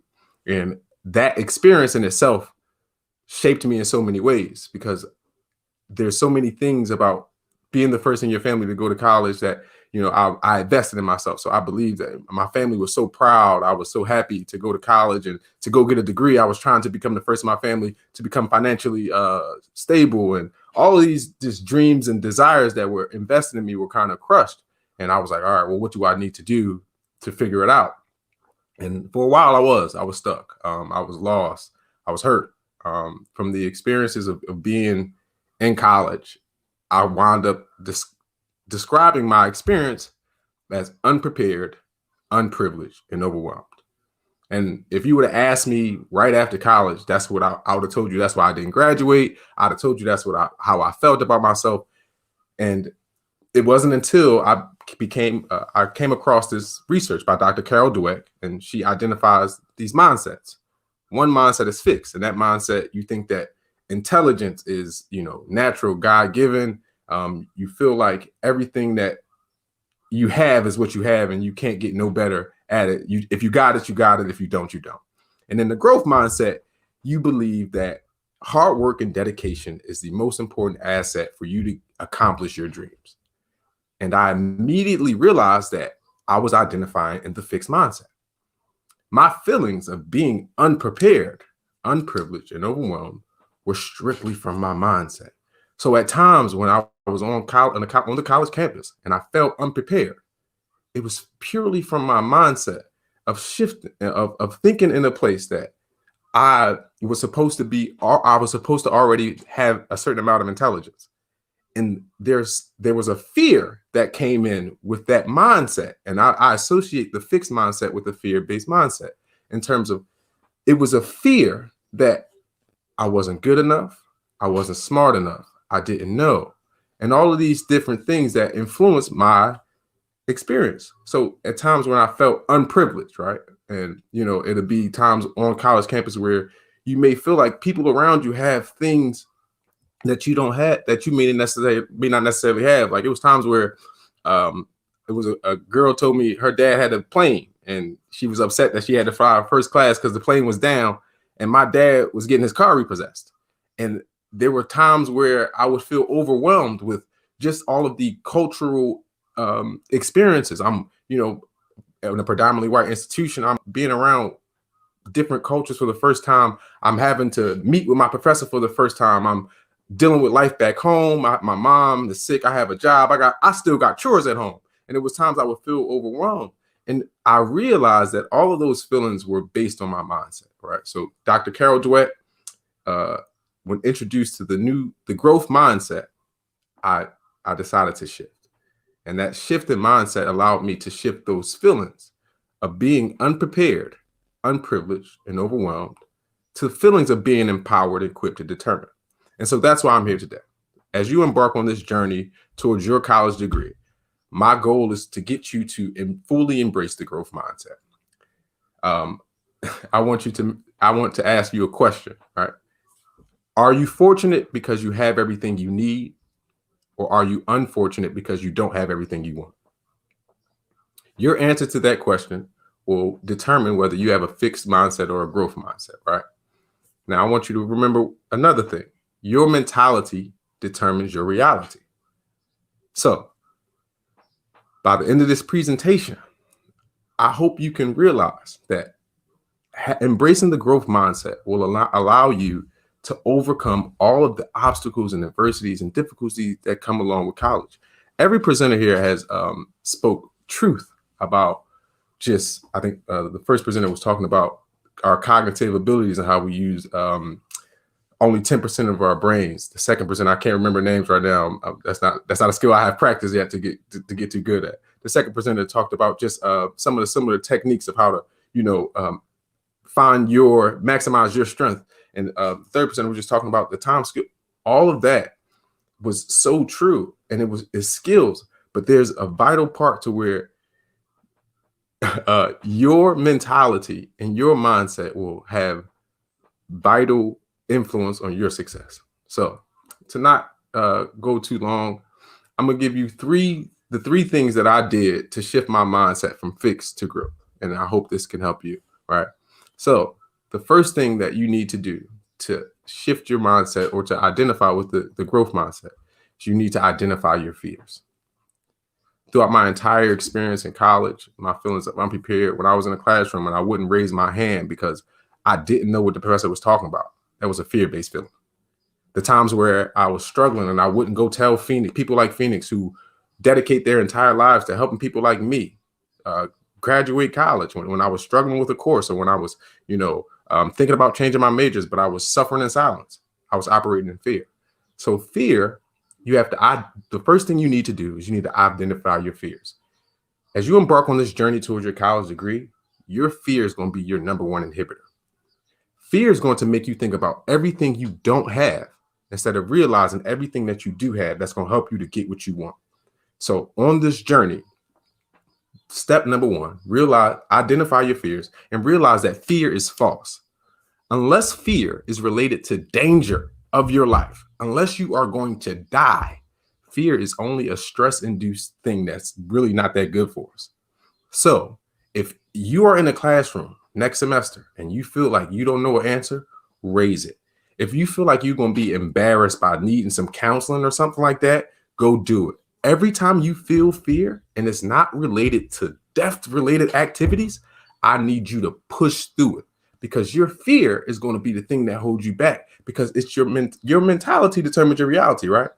Fear is false unless it's related to danger. So the first step you need to do to embracing the growth mindset is that you have to identify your fears, realize that fear is false, and forget fear unless it's related to danger. So I'm not telling you to go be like, oh, I'm an adrenaline junkie, I'm just going to live life recklessly, no fear. No, fear is a real thing when danger is involved. But unless it's a danger of your life is involved, it's not real. So that fear you feel of feeling stupid, feeling like you don't belong, feeling like you're not smart enough, that's all fear-based. Fear looks like I can't, I don't know how. It's an excuse, because all of that, anything that you don't know how to do, you can get better at.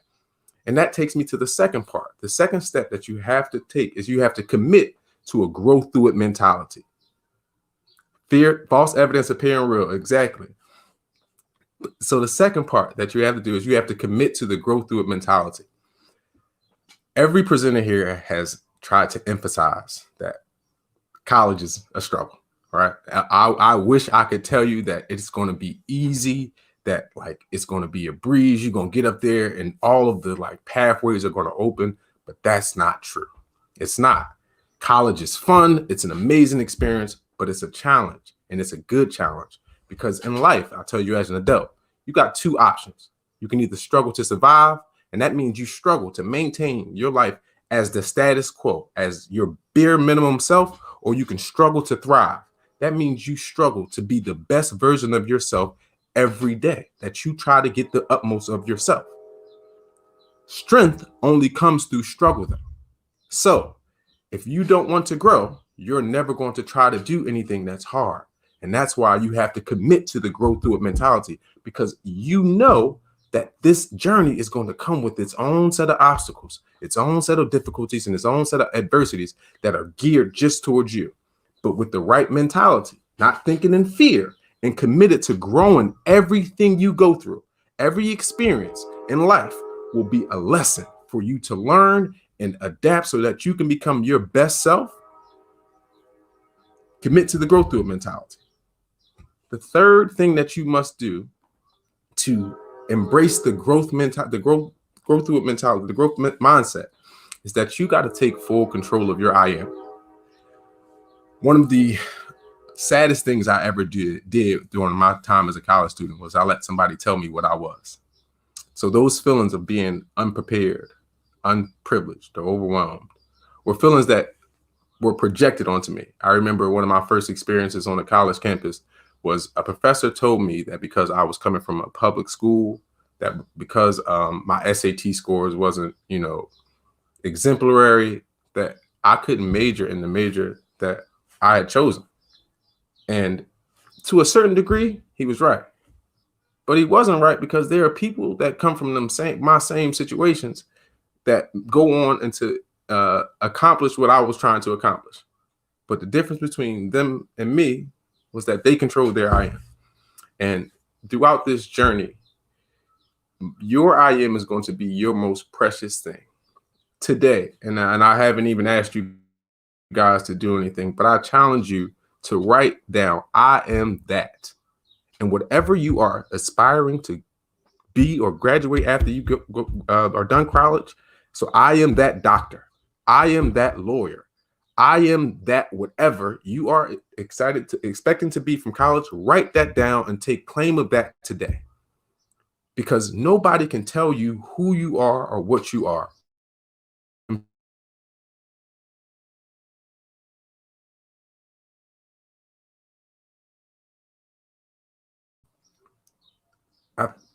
I think every presenter here has spoken to the power that our mind has. And you, as the controller of your mind, with your ability to speak life over your life, have to take every moment to say, I am that. The whole point of the growth mindset is a matter of yet, right? People in the fixed mindset think that you are what you are born as. People in the growth mindset think that anything that they aren't is a matter of yet, because they're going to do the work to get there. In her book, Carol Dweck talks about the greats in sports that we often revere, the Michael Jordans, the Steph Currys, Serena Williams, or anybody that you can think of greatness. And we always think it's this idea that these people are just exemplary because they did something, they're special. No, they do two things. They work harder than everybody else, and they control out their I am for a long time. Muhammad Ali said a multitude of times that, his biggest asset was that he told himself, I'm the greatest, and couldn't nobody tell him that. So on this journey towards your college degree, and this is probably the most important thing, man, take full control of your I am. I am that I am. Nobody can tell you what you can be. Nobody knows what your potential is. You can control it. And with the growth mindset, you know two things for sure. You know that fear is not going to stop you, because fear is false Unless it's related to danger, you're going to forget fear and you're going to go through it. The second thing you know is that you're committed to growing everything in life that you go through. Every experience in your life is meant to make you better. And you're committed to learning and growing and struggling to get the strength that you need to become that ultimate I am that you are on this journey. Because thirdly, and most importantly, nobody controls your I am but you. You know who you want to be. You know what you are signing on for when you're enrolling today. As you pick your college, you already have an idea of who you want to be on the other end of this. I dare you to write it down and take full claim of it as yours and never let nobody else take it from you. So to bring it all back, this entire presentation is to encourage you to embrace the growth mindset. How do you do that? You identify your fears, right? What does fear look like? It looks like I can't. It looks like I don't know. It looks like I'm unsure of. It looks like you questioning yourself. But we know that fear is false. Unless it's related to danger, a life or death situation, fear is false, and we forget fear in relation to our dreams. Because secondly, we are committed to the growth through it mentality. We know that everything in life that we go through, we have to grow through. We know that strength only comes through struggle. So we embrace every opportunity there is to push a little more, to grow a little more, to try a little harder. We are committed to that because thirdly, and most importantly, you control your I am. In the growth mindset, it's a matter of yet. So if I don't have my degree, it's because I don't have it yet. So to let you guys know the power of the growth mindset, it has completely changed my life. For years, I was depressed. I was just taken aback. I went to college. I was supposed to graduate. I was supposed to be the one in my family to, provide, buy my mom my house. The main reason I went to college and majored in chemistry is because I wanted to give my mother a degree. I'm her youngest child, 8 children, and I wanted to give her that degree that she asked for. My mother died almost 3 years ago. I can't even think about it most times. And the experiences that I felt of feeling in that fixed mindset, she never told me that. She fully encouraged and believed in me. And there are people out there that believe in you and that you know that you can accomplish. People like Phoenix are going to be on campus. There are going to be a plethora of people all around. And the one thing that you can control, I can't control if you're going to, encounter, you're probably going to fail a test. That's just going to happen. It was devastating for me the first time. I can't control that. I can't control if you might hit a financial barrier that requires you to go a little harder. I can't control that. What you can control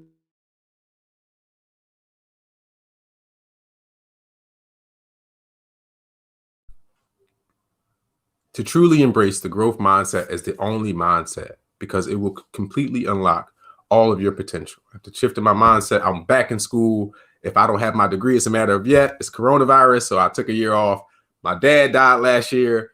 If this was 10 years ago, I would have quit. I would have stopped because I was in a fixed mindset. I'm committed to getting my degree. I will be back in school as of fall, this upcoming fall.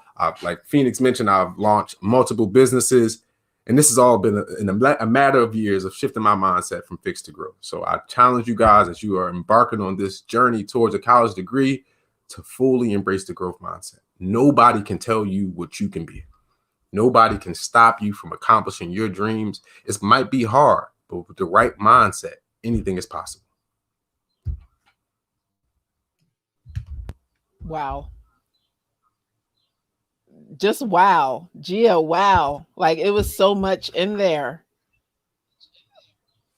Like I knew you were great. I knew you were great because I know you, I know you. And as you mentioned, you were a chemistry major and we knew that you being a chemistry major, we knew you were intelligent because, you just demonstrate like, wow, like that was so fantastic. So there was so much in there. Like I'm speechless. Like all of it.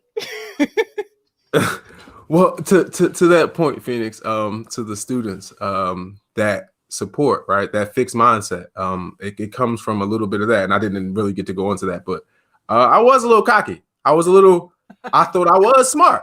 I did. I'm like, oh, I'm smart. I got this. I don't have to work hard. Like, what is study? What is this? So but the emotional reactions, right, to those failures and to that adversity, there's statistically speaking, first generation students, low income specifically, we don't fare well in college. And I know for a fact it's not because we're not smart. It's not because we're not hungry. It's not because we don't want to graduate. I can attribute maybe 50% of the 80% that don't graduate as purely mindset, because it's so hard adjusting to that. And so for the students that are embarking on this journey, that mindset of yet, it completely changes things. Trying to get, like, I was so determined to, like, well, I'm smart, so I'm gonna graduate in 3 years. I'm gonna take 16 credits, and I'm smart. I'm gonna do this. It's a journey.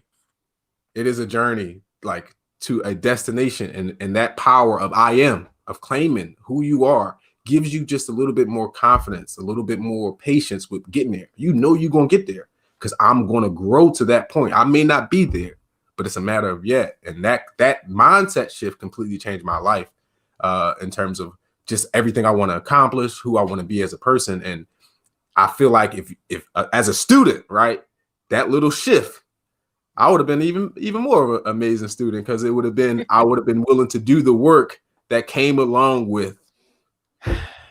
Yeah, doing the work. So, I'm so happy that you're back in school. You're about to be back in school. I'm so happy because I know, like, the potential was there even back then. Like, we were just so, like, no, not like, there are some students who, like, from the beginning are not going to be successful. You were not on that list of the students who we thought were not going to be. So it was such a shock, but I'm so happy that you are going back.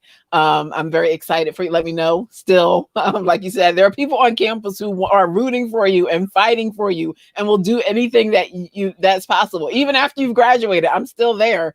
So that talk was fantastic. I loved it. Thank you so much. Thank you, Phoenix. To you, again, I will give you your flowers, Phoenix. The importance of people like you on a college campus, those conversations in your office from a realistic perspective, sometimes that the university probably won't approve, right? That, like, just talking to me as a person, right, was just vital. And that investment, right, that return on investment, that's a whole nother conversation as we talk about, what college looks like now, and for this next generation as we going into the real world, because there are real world implications of it. Life was a little bit more difficult not finishing. I still had to live with the college level debt, and that's a part to where for the students, just being aware of this it's a thing. This is a real thing. This is life, and it's a bunch of potential opportunities on the other side of it, but it's hard work, and it's not going to be given to you, and it's not going to be easy, and it does require a certain resilience.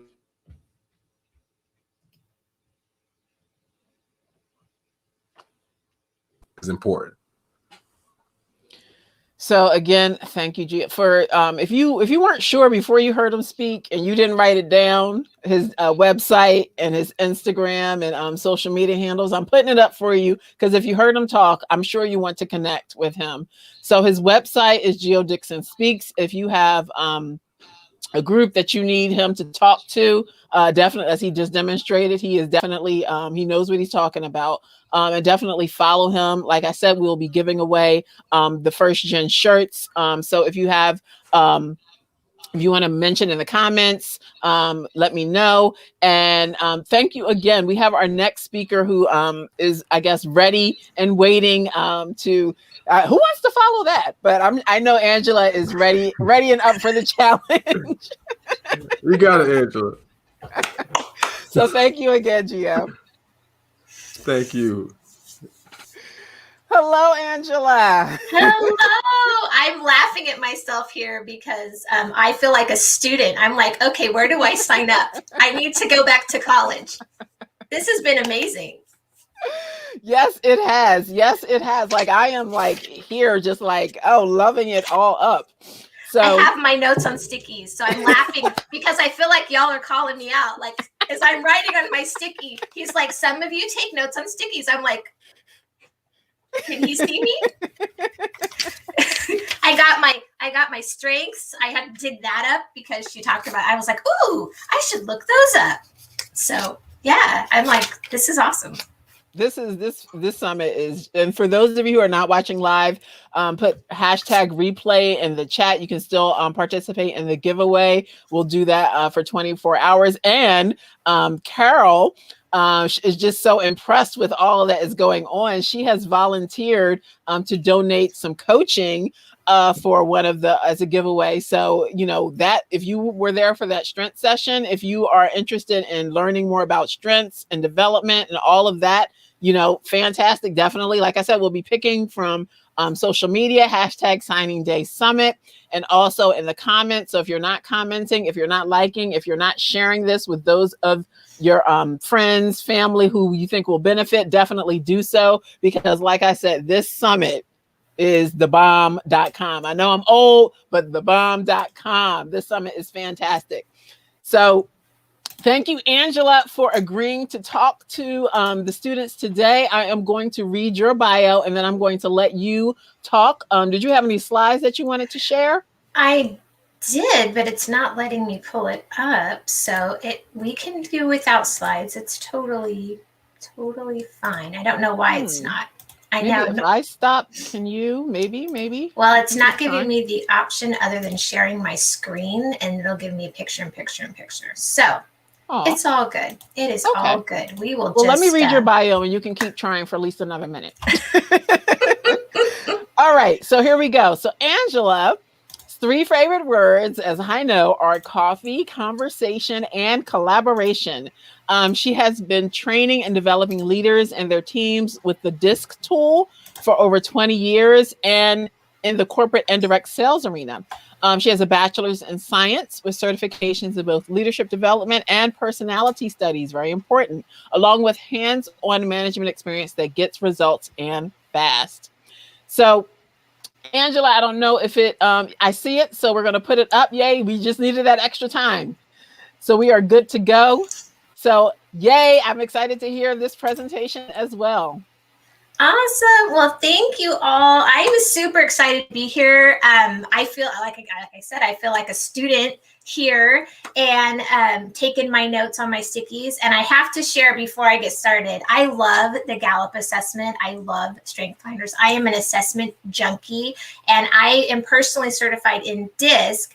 But I love that all the different assessments are kind of layers and they show aspects of who we are. Right. So for instance, I had to pull up my top 5 are futuristic, strategic, maximizer, individualization, and belief. And what I love about Strength Finders is it gives you your strengths. So you know when you're working on something, you're working on a project, you know what your strength is, right? So when you're trying to figure out what to do, the what part of that question, what I deal with in DISC is how you're wired to do that strength. So I love how they marry together. So maybe Carol and I need to chat.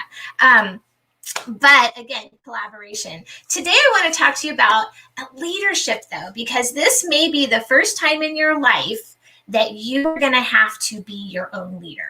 Yes, you will have teachers. Yes, you will have counselors. But if you do not have a good, fully developed self-leadership or self-discipline, some people call it, then you can struggle a little bit when you don't have someone telling you, you know, mom's not there to say, get up and go to school, do your homework, be sure you eat something, right? So get enough sleep, those kinds of things. If you don't have that self-leadership developed, then you may not have the best college experience. Like we were just talking, your college experience may not be the best, and you're not going to get the results that you could.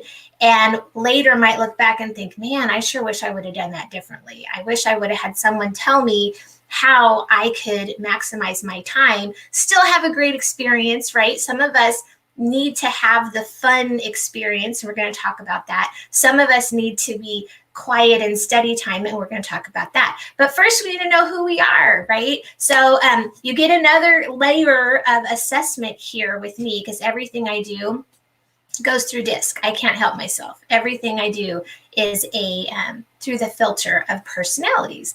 So I'm going to give you, I do on the fly assessments, because not all of us have the time to sit down and take a full-blown assessment when we want to understand our environment or what's going on, or a little bit about maybe why we're feeling a certain way or reacting a certain way. So we're going to give you 2 questions today and determine with an 80% accuracy rate of what your primary style is. And then we're going to go through how each of these styles leads and some application tips to maybe give you a different perspective on how each of these could successfully lead themselves and walk through what's going to be hopefully an amazing college experience for you. So the first question is, are you outgoing or reserved? You see here on the graph, the top is outgoing, the bottom is reserved. So outgoing doesn't necessarily mean life of the party. You come blowing into the room and like, I'm here.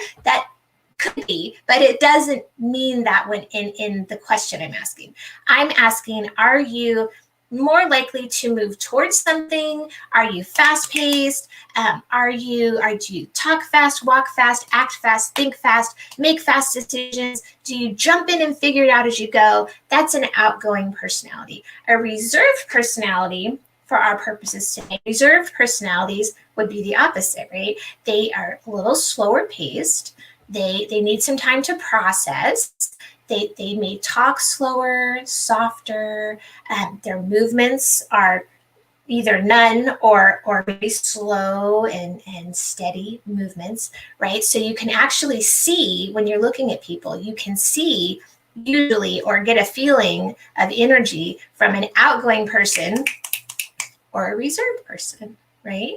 So where would you be on this scale? Are you outgoing or reserved? Okay, so make note of that. That's our first question. Our second question is, are you task-oriented or people-oriented? And by the way, there's no wrong answers, and we are a blend of everything, okay?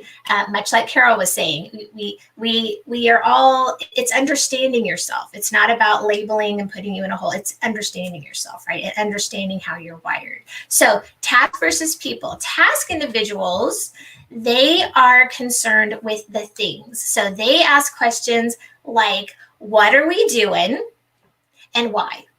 So what needs to get done and why are we doing it? What is the purpose behind what I'm doing? Because if there's no reason to do it, then why am I wasting my time, right? So they're very focused on the things, the tasks that need to be done. Now the people side, they are more focused on the who and the how. So who am I going to be working with? Who is going to be affected by what I'm doing? They're the who people. They're people, right? And the how. How's this going to get done? Are we going to work as a team? Are we working individually? Are we splitting up the work? Where do we get to be, right? So they're very much about the experience of things. Task individuals tend to be more thinkers, so they live in their thoughts and in their heads a lot. People are more feelers, and they feel their way through life. They have to experience life. Okay, so where do you fall? And you may be, again, a combination. So just pick one for today. Are you task or people? Some people may say, I can't pick. I'm on the fence. Sometimes it depends. I'm here and here. For today, let's just play. And I'm going to break these down real quick. And then we're going to talk about how each of them leads, and then how you can use that strength of how you're wired to maximize your experience, okay? So if you said that you were outgoing and task, that would put you in the D quadrant, okay? So D's, let's talk about D's for a second. D stands for dominant, direct, demanding, decisive, determined, and a doer. I call these mountain movers. They get things done. They see a mountain and they go around it, over it, through it, blow it up. Doesn't matter what it is. They got to get through it. Very much into the challenges. They like everything is a challenge. Everything in life is a challenge. If you're in their way, then you are the obstacle and you will be moved, gone around, gone through, blown up. Doesn't matter. It's not personal. They are just very driven individuals. And they, when we talk about leadership styles, they lead from the front. So think of like a commander general in the army, and he says, we're going to take that hill and everybody come follow me. And he just starts going, or she starts going in that direction, right? He don't turn around and look to see if anyone's following them. They just move forward. So that's how they lead a team. How they lead themselves can look a little different, right? So when you're looking at self-leadership as a D style, if this is you, and this is only 10% of the population, these are the natural born leaders. And again, they're up for challenges. So you need to look for ways to stretch yourself, challenge yourself, right? If you get caught up where someone's telling you, oh, you need to sit down, this is an active person. If you need to sit down and study and take notes, it's hard for this personality style to do that because that's not how they're wired. They're not wired to sit still, first of all. Remember, they are outgoing and task. They need to be constantly moving and doing something, working on something. So oftentimes just to sit in a class is difficult because your body wants to be moving, right? So they might sit there like, or they might pace in the back of the classroom. It's because they learn by moving. They have to be moving to learn. Kind of like a shark. If a shark stops swimming, they can't breathe, right? They have to be constantly moving. So 10% of us, population-wise through the world, is wired this way, okay? So you will struggle if you try to be the opposite of how you're wired. So let's look at the next one. So if you said outgoing and people, that puts you in the I category. So I's are inspiring, and this is just your primary style. You are a blend of all. Inspiring, influencing, impressionable, interactive, impressive, interested in people. I's are all about the fun. If they're not having fun, they don't want to do it. College can be really fun, but you still want to get your work done, right? So how do you balance that? How do you have fun getting all of the goals met and getting all of your studies done? How do you do that, right? That's the challenge. So I's, leadership-wise, they lead from the middle. Now, I's are 30% of the world's population. So more than the D's, right? I's are 30%. I call these dream chasers because they are never happy where they are. They're always like, well, what's next? Well, what do they have? Well, how do I get that? Oh, that looks really good. I think I want to do that. So in college, I's tend to change their major a lot because it's always, ooh, well, that looks like a really interesting profession. Ooh, I really enjoy that. That person looks like they're having fun or getting recognition. I's love to get recognition as well, right? So be careful when you're looking around as an I, if you land in this category, that you don't get caught up on so much of what others are doing or have as much as what is fun for you, right? What is fun for you to do? So I's lead from the middle. They, again, very experiential, but instead of leading from the front, they want to make sure they bring everybody with them. They bring the party with them, right? So study groups, really awesome for I's. Just make sure that you're actually studying. Make little pop quizzes for each other, test each other, make activities that are learning based so that you can get your stuff done, but you're doing it with other people, not isolated. An isolated I doesn't operate. I's literally need the energy of people around them to operate. So be sure that you place yourself in study groups, in teams, but of people who are moving in the direction that you want to be, who are going to push you to grow and keep looking forward. not people who are just having fun and wanting to relax, because again, you will become like the people that you're around. So be very cautious about the people that you put yourself around. Okay. So those are the I's. Let's look at the S's. So if you said reserved and people, so you're still on the people half, reserved and people, this is 35, the biggest portion of the population. 35% of us are reserved and people. They are supportive, stable, steady, sweet, status quo, and shy. So those are some descriptors for the S's. S's, they really are because they're supportive and sacrificial, tend to put everyone else ahead of themselves. So they're reserved, so they're not going to jump straight in. They're gonna back up, and they need some time to process. They're slower paced. They're going to move a little slower. They need a cushion between an action that needs to happen and some planning. So they need to back up and plan a little bit. They, because of that, lead from the back. From the back, they can see everything that's happening.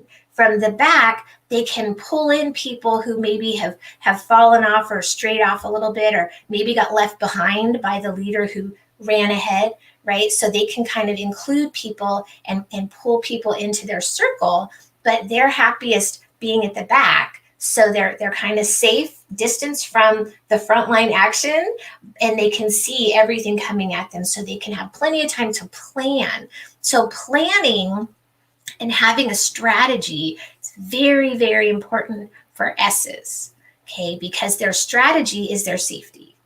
So having a map of where you want to go and how to get there and achievable milestones is a really good way to lead yourself if you are in this S category, which most of us are. Most of us are. Be sure that you stick to your strategy and don't let others pull you into their strategy, because as an S, you're going to want to support other people. Which means if someone says, oh man, Phoenix, I really need your help. I really need your help. An S may abandon their own goals and their own roadmap to help a friend. And if you do that too many times, then you've completely abandoned your own safety net, your own course that you plotted for your own safety and success. And then you're lost in this mixture of helping other people. And you won't have the results that you came to college or life for. Okay, so those are the S's. And the last one is the C style. And S's, I call those promise keepers. I'm sorry, S's are peacemakers. I'm looking at a C. S's are peacemakers because they do anything to keep the peace. They do not like conflict. They do anything to keep the peace, including sacrifice themselves. Those were the S's. C's are promise keepers.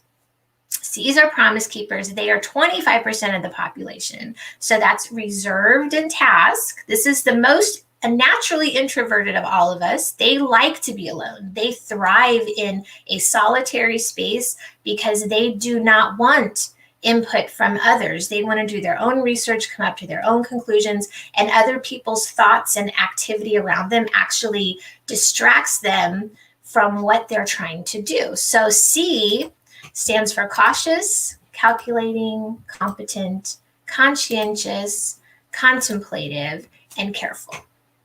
They are like computers. So if they're on a project, if you're working on something and someone comes along and interrupts you, asks a question or says, hey, we're going to go over and study at the student union, you want to come?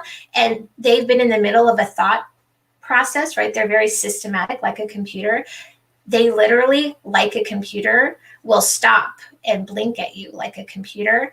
And when you leave, they have to go right back up to line one and start over.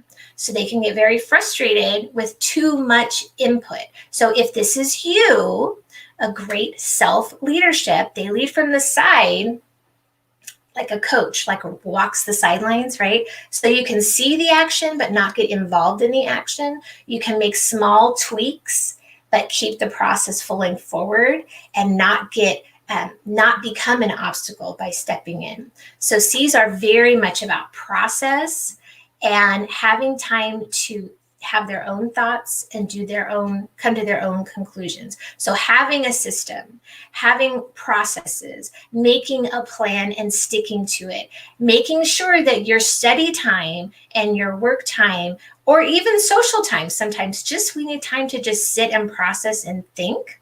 Like someone was saying, take your recorder, record the sessions, go back to your dorm room alone or plugged in, right? So you can just completely focus and get your own thoughts behind what you just learned, right? That is a great strategy for self-leadership for the C. So I'm going to stop sharing for a second here because I can't see you all when I am sharing. Here I am, I'm back. Okay. So, yeah, I'm reading notes, sorry. I would be curious to see how DISC and Clifton strengths map out for individuals. Thank you. Yes, so how this works, if you're looking at the 2 assessments, so the Strength Finders tells you what your natural strength is, meaning, so we have all these tasks that need to be done, and we have all these jobs that need to be done. Who should do those jobs? That's the strengths, right? But how those jobs are done, or how each of those individuals, now that you know who has that strength, now that you know that, how that job will be walked out or processed or delivered to someone, that is where the DISC comes in. Because even though you and I, we won't have the top 5 same strengths, most likely, that's very rare, in the exact order, because we're all different percentages. But we could share a strength of our top 5, and my personality is going to determine how I walk out that strength and the behaviors it takes to make that happen. And your personality is going to do the same for you. So even though both of us could be hired for the same job due to that strength being present, how we walk that out and how we impact others looks different, which is why I love collaboration. Because each of us can be doing the very same thing on the outside, right? Our titles are the same, our job description's the same, the results that you want are the same. You hire the 2 people, but the way they walk it out determines the people around them that get impacted and the way that impacts the whole organization. It looks totally different, which is why I always say there's no such thing as competition, because each individual person does things the way they are wired to do them, or they should be. Therefore, each of us, even though we're walking parallel paths and we could be taking the exact same steps on paper, it manifests in completely different ways. So when you're in college and you're trying to figure out who you are and what you want to learn and where you're going to go, it doesn't matter. Your entire class, as you're looking around, you could be studying to be a doctor. And you look around the class and you say, wow, I am competing with all of these people for the very same job. And that's true. That's how life is.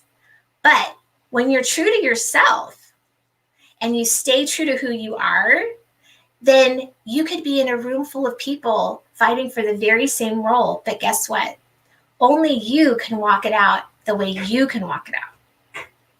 And so embrace that and fight against trying to assume a personality that you think goes with a job or a career or a relationship, and just be you, because that is what's going to set you apart, right? I know as you were talking, Carol, I was like, oh my gosh, I feel like I'm listening to myself talk.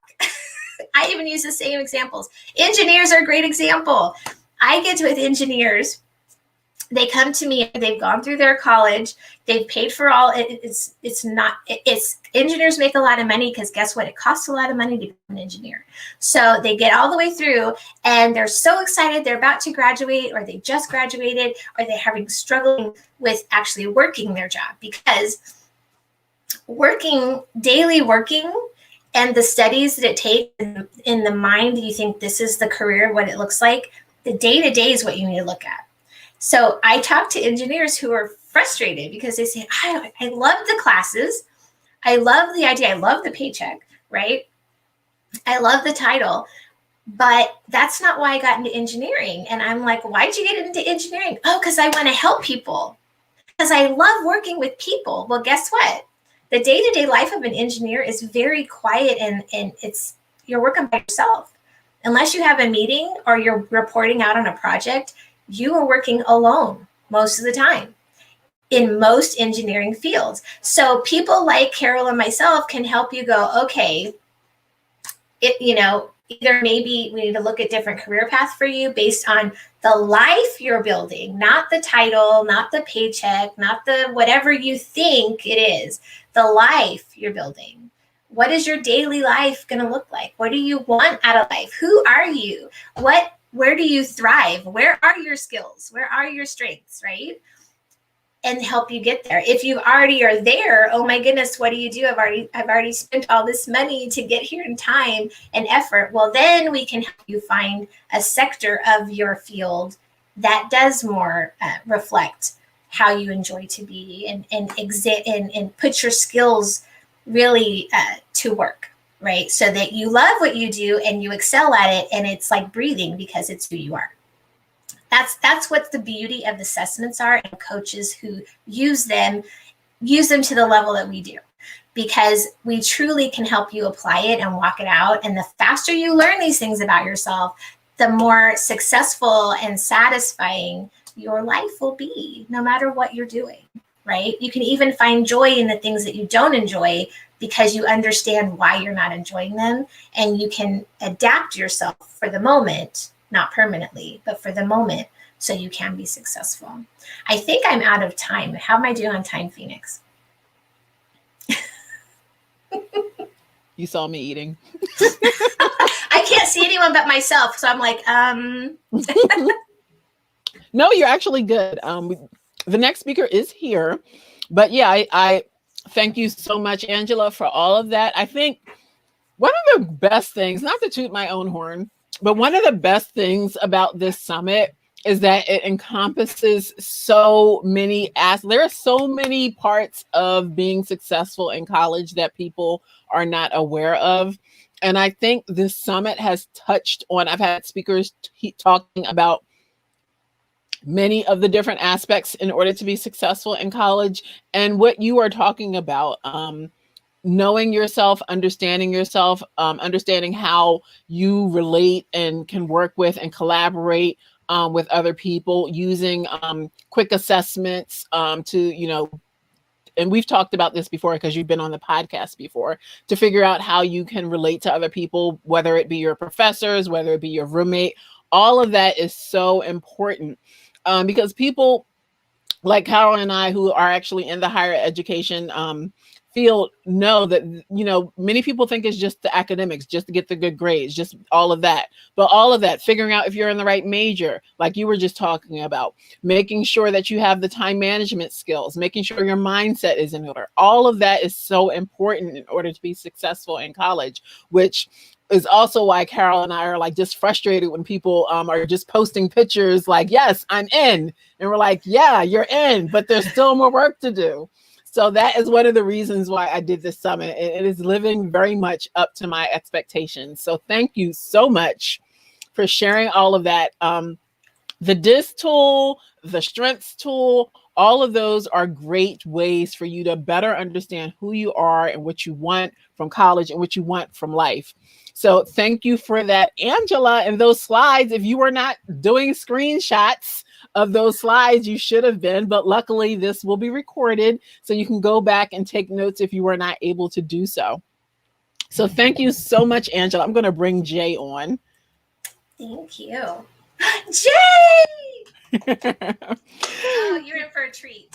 Yes, we are. I wanted to bring on the closer to close the summit. So I figured I would have the closer in the summit. Boy, so thank you again so much, Angela. Awesome. Can you guys hear me? Can you hear me, Phoenix? Yes, I can. I can hear you. Perfect. Do you have I'm any excited slides? to be here.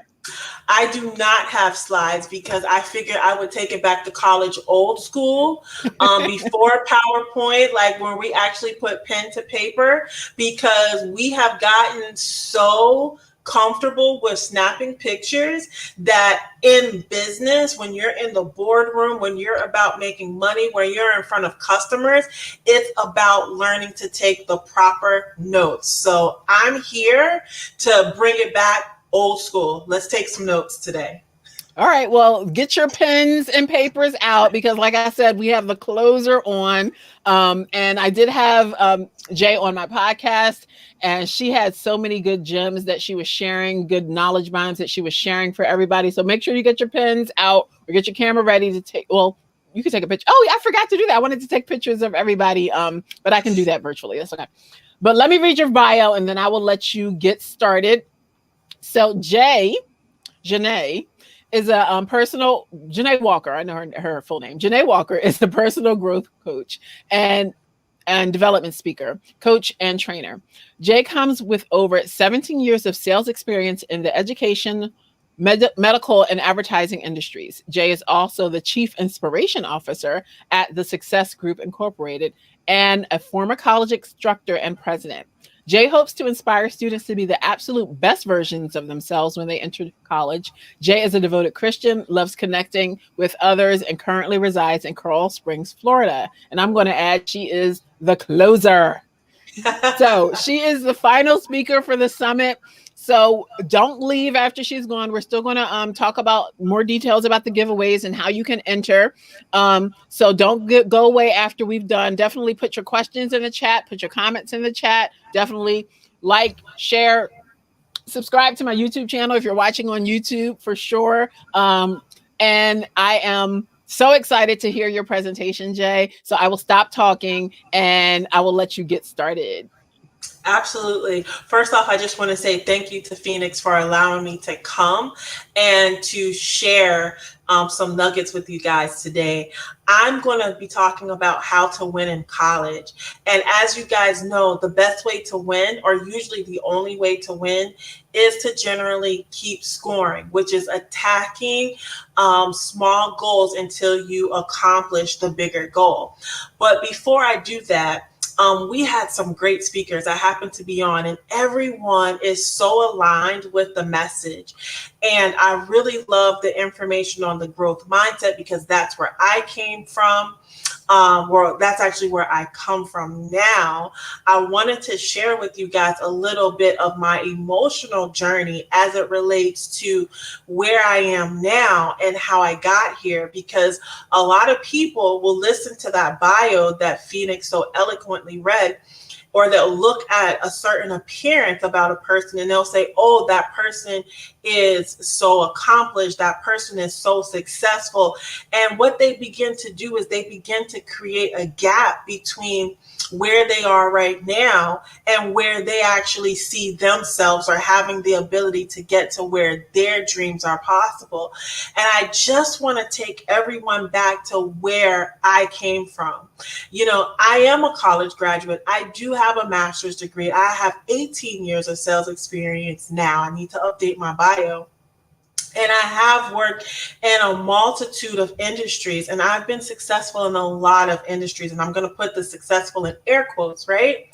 But I wanted to share with you that before I got to where I am, I was exactly where a lot of you guys are right now. I did not have a great academic run. As a matter of fact, my academic run in high school was pretty horrible. I suffered with math anxiety. I could not pass an algebra or a geometry test to save my life, right? And so I made some changes on my high school academics that switched me over to a different track. So that way I would not have to take the math classes, right? A lot of people don't realize I did not know I was graduating high school until the exact last day of high school, and I was scheduled to sing at my high school graduation. When I got into college, the math anxiety came back to bite me again. I barely made it into college. I actually made it into college on conditional acceptance. I really didn't want to go to college because I wasn't really able to flourish academically. So I already had a lot of fear going into post-secondary education. And so when math came back up, my first math class, I did not even get credit for because it was a 99 level course, which was a remedial course, which I needed to pass in order to move forward in my career. Another thing that I should share with you is that when I first went into college, it had been my dream to be a psychologist, right? But when I got to college and I talked to my professor and I learned that I was going to have to take math classes, statistics, I was going to have to go all the way to a doctorate degree, I decided to change my major to a major that did not focus so heavily on math academics. And so I became a theater major. Yes, I love theater. Yes, I had a great run at it, but if you were to ask me what I wanted to be, why I was going to college, it was to be a psychologist. However, I knew that I could not get there with the math problems that I was having, right? And so having that fear literally changed the whole course of my life. And praise God that the course of my life landed me exactly where it was supposed to have landed me. But I want to just share and to stress with you that there are going to be things that you are not going to be necessarily good at right away. There are going to be things that you are fearful that you will be able to overcome. There are going to be things that you will have to make decisions about that will literally change the course of your life, because the decisions that you make today will determine where you end up tomorrow. And so I want everybody to be focused, hyper focused on those decisions and really, really, really think about what it is that you need to go through. And I want you to understand, like Gio said, fear is an illusion. It's false evidence appearing real. And if I could go back and I could redo my undergraduate education, I would have kicked fear in the throat because I let it beat me. But I went on, I graduated with my bachelor's degree in theater.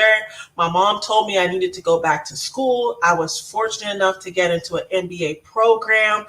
And lo and behold, when I was taking those classes, and yes, that fear was still there, but when I was able to get in front of an instructor that taught me how to look at numbers a different way, my whole life changed. And sometimes it's just about looking at the things that we're fearful about in a different way.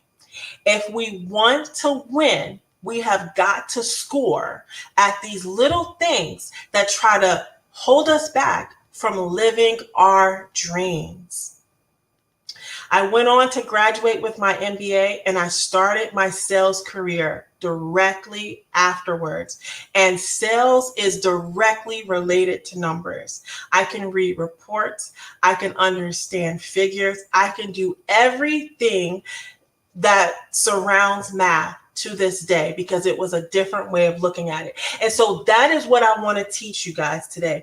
I want to teach you some of the mindsets helped me to get over some of those fears and some of the things that even till this day, you can use these tips, these tools, these strategies to get you around all of those fears. So let me go ahead and pull up my notes, and I hope you guys are getting ready to take some notes because I got some good stuff for you, right? So the winning game, right? In order to win in college, in order to win at life, in order to win at anything in life, you have got to play to win. And a lot of people play not to lose versus playing to win. And there's a difference. When you play not to lose, you are giving fear, you're giving it too much credibility. But when you play to win, you are telling fear that you are no longer a you think that you can't do. So how do we win? Once again, we have to score. And so I'm going to take you through the acronym of SCORE, SCORE.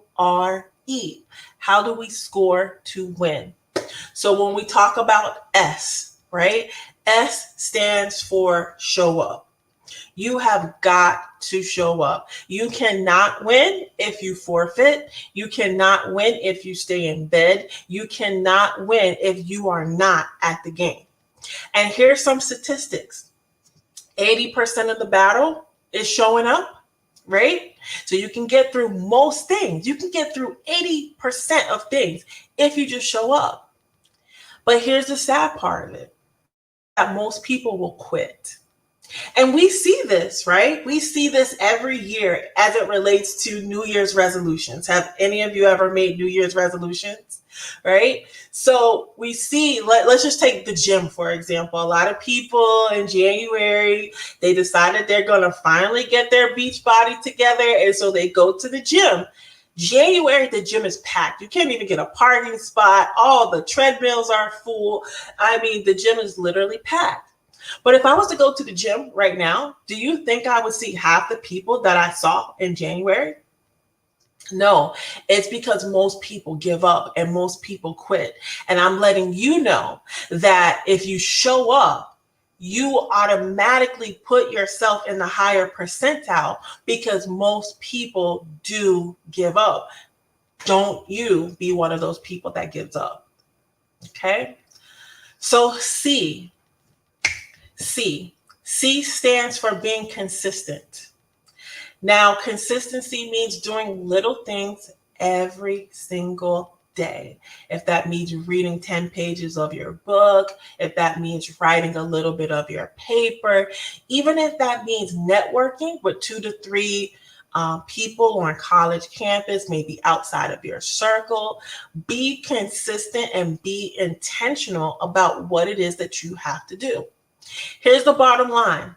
Nothing, absolutely nothing happens overnight. Everything happens from incremental steps of doing small things over and over and over and over again. So when we talk about being consistent, we're talking about your habits. We're talking about your rituals, right? So if you were to go to the gym every day for 20 minutes a day, that is so much better than not going to the gym at all. Even if it's 20 minutes a day, you can still get health benefits, right? So the magic of winning is doing the same thing over and over until it produces a magical result. That's what it's about. So S stands for show up. C stands for be consistent. O stands for being optimistic, right? You have got to have a positive attitude, even if it's about yourself, right? Because a lot of times we can beat ourselves up and we can tell ourselves things that are not so nice, right? So here's how you continue to stay optimistic. First off, and I'm going to say this, and some of you, I know you have some of these people in your lives, right? But you've got to stay away from those negative people. In my world, I like to call them negative Nancy's. You have to stay away from those people that are trying to tell you that you are not going to accomplish something, or maybe they are struggling with their own fears about their success and they want to reflect that upon you. Those are the people that I'm not saying to not be friends with them. I'm just saying maybe it's best to not be able to have them in your ear as much as possible. Also, the other thing is you have to retrain your brain to be able to have a positive attitude. Having a positive attitude is a muscle, and it's something that we have to flex. So be intentional about knowing what you're thinking, because your thoughts directly turn into your emotions, right? And so our job is to protect our brain and protect our emotions. Focus on little wins every day. Focus on the little tiny things that you did good. Focus on those little tiny things that you can do. Even if you're winning today is just showing up to this conference and hearing all the positive things that everyone is talking about, that's a win. And you need to celebrate that. And also, control what you can control. Don't waste time on things that you can't control. There's going to be a lot of people, there's going to be a lot of circumstances that are going to tell you that you cannot win.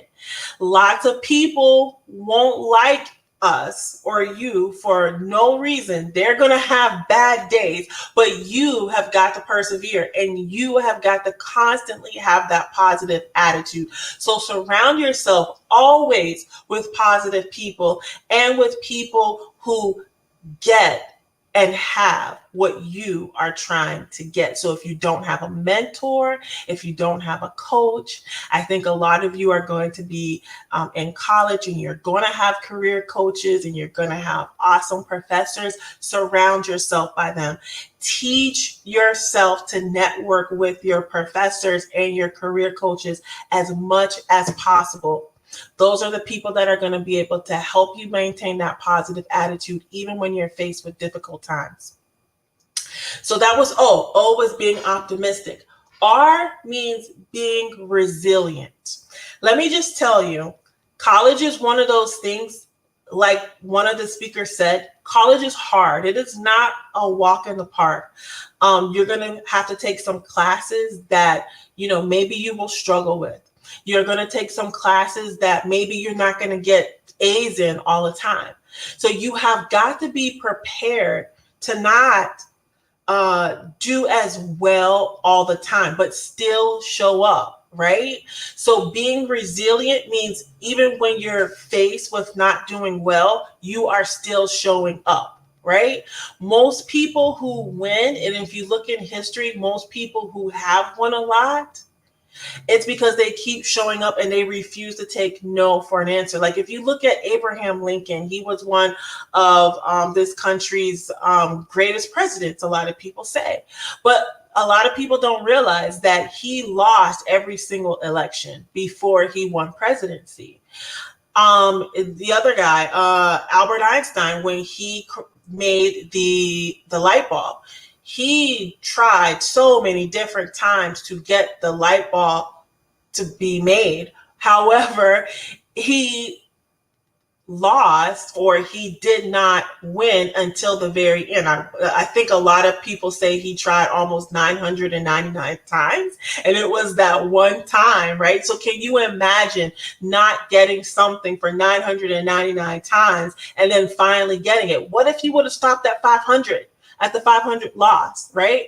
We have to think about that. And that's how we have to be when it comes to our goals, to our grades, to our classes, and to our success. The last thing I want us to focus on is E. And this is very important. This is expect to pay the price. Expect to pay the price. Good grades don't come. Degrees don't come easy. These are not things that they just award to someone. These are things that you have to work for, right? And most people don't ever think about the things that they have to pay in order to get good grades. So do you have to stay up a little later to study? Do you have to forego a couple of parties to make sure that you get your homework in on time, right? Can you not hang out at the student union as long as your other friends if you have a project due? That is called paying the price for that grade, right? When it comes to paying the price, most times you won't see the results right away. It takes on average 4 to 5 years to get a degree, right? That's a long time to have something build up over and over and over again. But the results will definitely come. I shared the last thing with you. I want to say this. The difference of hot and boiling is 1 degree. At 211 degrees, water is hot. At 212, water is boiling. I'm not saying that you have to jump from 0 to 200.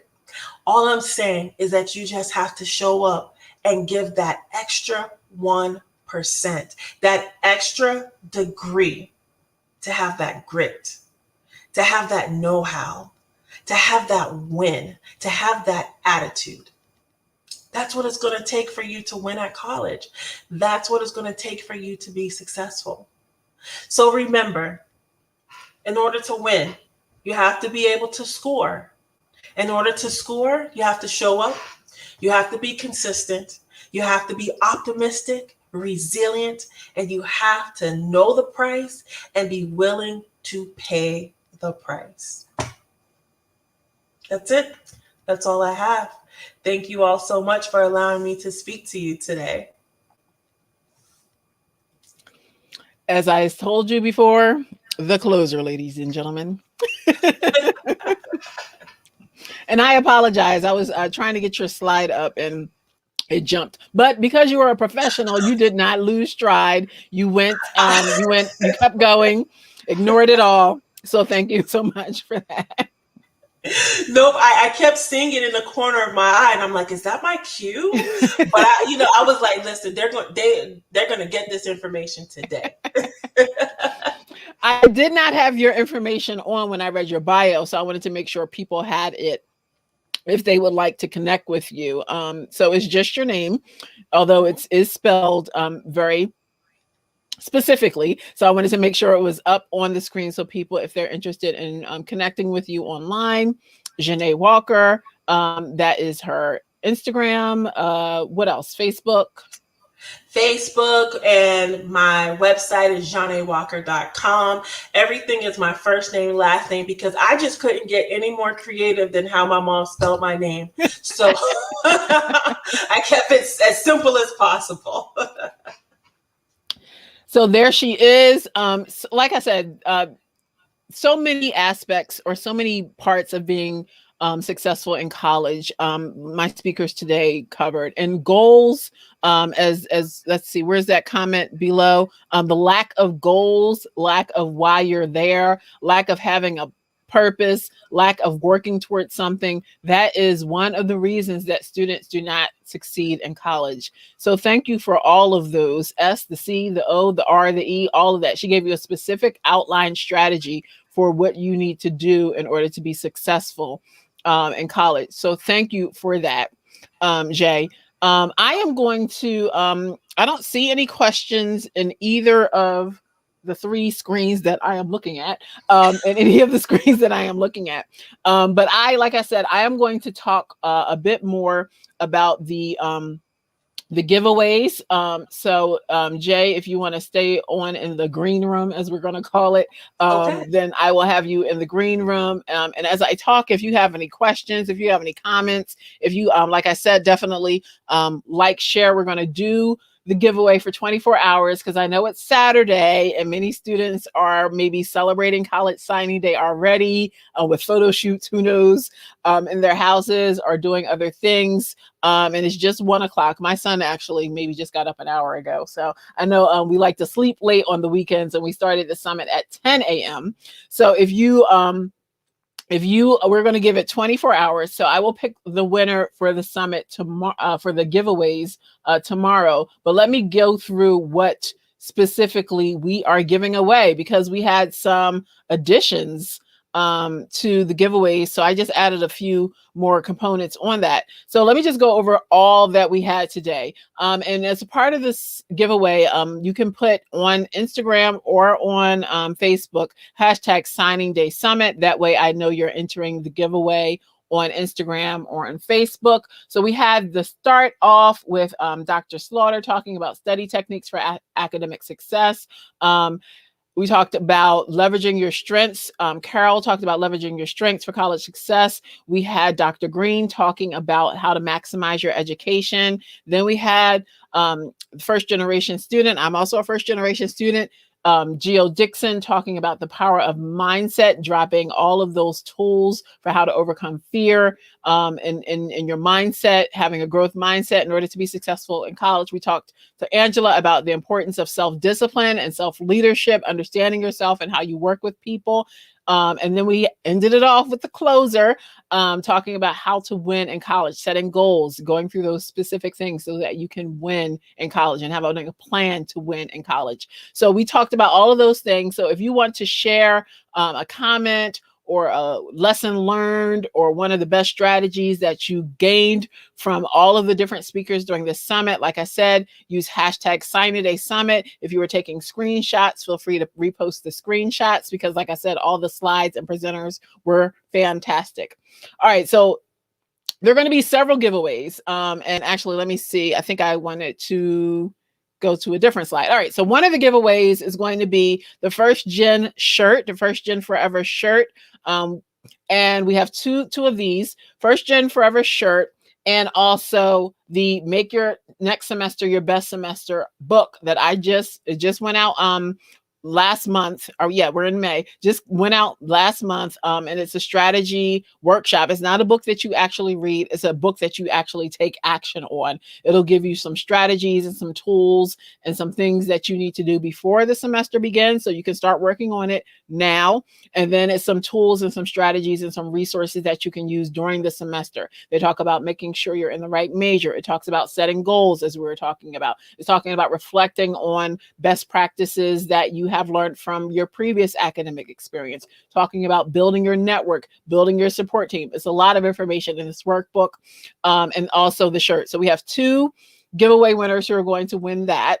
And then the big giveaway package, let me go back a few slides. And thank you, Carol, for volunteering a free coaching session. But during this summer, I'm going to be holding the next semester Best Semester College Success Bootcamp. So the winner will win access to that. And we will go over all the things because we can't just go over it at a one-day summit. There are so many things that you need to know in order to be successful in college and to start off right so that you can end up right. So we're going to have you access to that. And then thank you again, Carol, for a free strength coaching session. So you get the coaching assessment, because that does cost. You get the coaching assessment and you get a 1-hour coaching session with the Gallup certified strength coach, Carol Ben-Davies. And she's going to talk to you about what lessons you can learn and how you can apply your strengths to your college experience. So thank you again for that. And we'll also, for those of you who win, we'll also get a copy of my book as well. So again, that is what I wanted to share with regard to the giveaway. So like I said, we'll do that tomorrow, 24 hours from now. I don't see any questions in the chat. So, all right, well, that was it. Like I said, that is the end of the summit. We're exactly, I think we're a little bit early. So thank you for that. We have been going live for 2 hours and 51 minutes. My children have been very patient with me, not interrupting the stream. So let me go pay them some attention. But thank you all of my speakers. Thank you all of you who commented. Thank you all who attended. Like I said, share this information because there is so much useful information. I'll bring back Jay because she's still here. I just wanted to thank you all of the speakers who were able to participate and share all of the wonderful resources, tools, and information for today. And I wish you all of you students who are celebrating and deciding what schools you're going to go to next year, I am so happy for you. Also, I wanted to know that there is the Better Make Room, Michelle Obama's organization. They're doing their official college signing day at 2:00 today on YouTube. So definitely check that out. There'll be, I believe she will be talking definitely. And they're also going to have entertainment and specialists and fun times there. So I'll be tuning in. So I encourage you to tune in for that. Definitely subscribe to my channel. If you want to see more of the speakers who were talking today, I have interviewed a lot of them for my podcast. So if you want some more knowledge bombs, knowledge information from our speakers, definitely subscribe or look on my channel and see some of their interviews that I've talked to them and interviewed them about being successful in college. So let me put that in the chat. We want you to celebrate and graduate. Thank you, Carol. We want you to celebrate and graduate. So celebrate the success, celebrate the win of getting through high school, of getting through the college admissions process, of making that hard decision. But we want you to continue that hard work and that perseverance and that dedication that you did getting yourself into college to getting through the next 4 years or 5 years that it may take you to graduate. So again, thank you so much. And I will talk to you all at the next time I am on live with probably the Office Hours with the College Success Professor podcast. In the meantime, watch some YouTube videos or subscribe. So I enjoyed today, and I am so happy and so excited for College Signing Day. Thanks.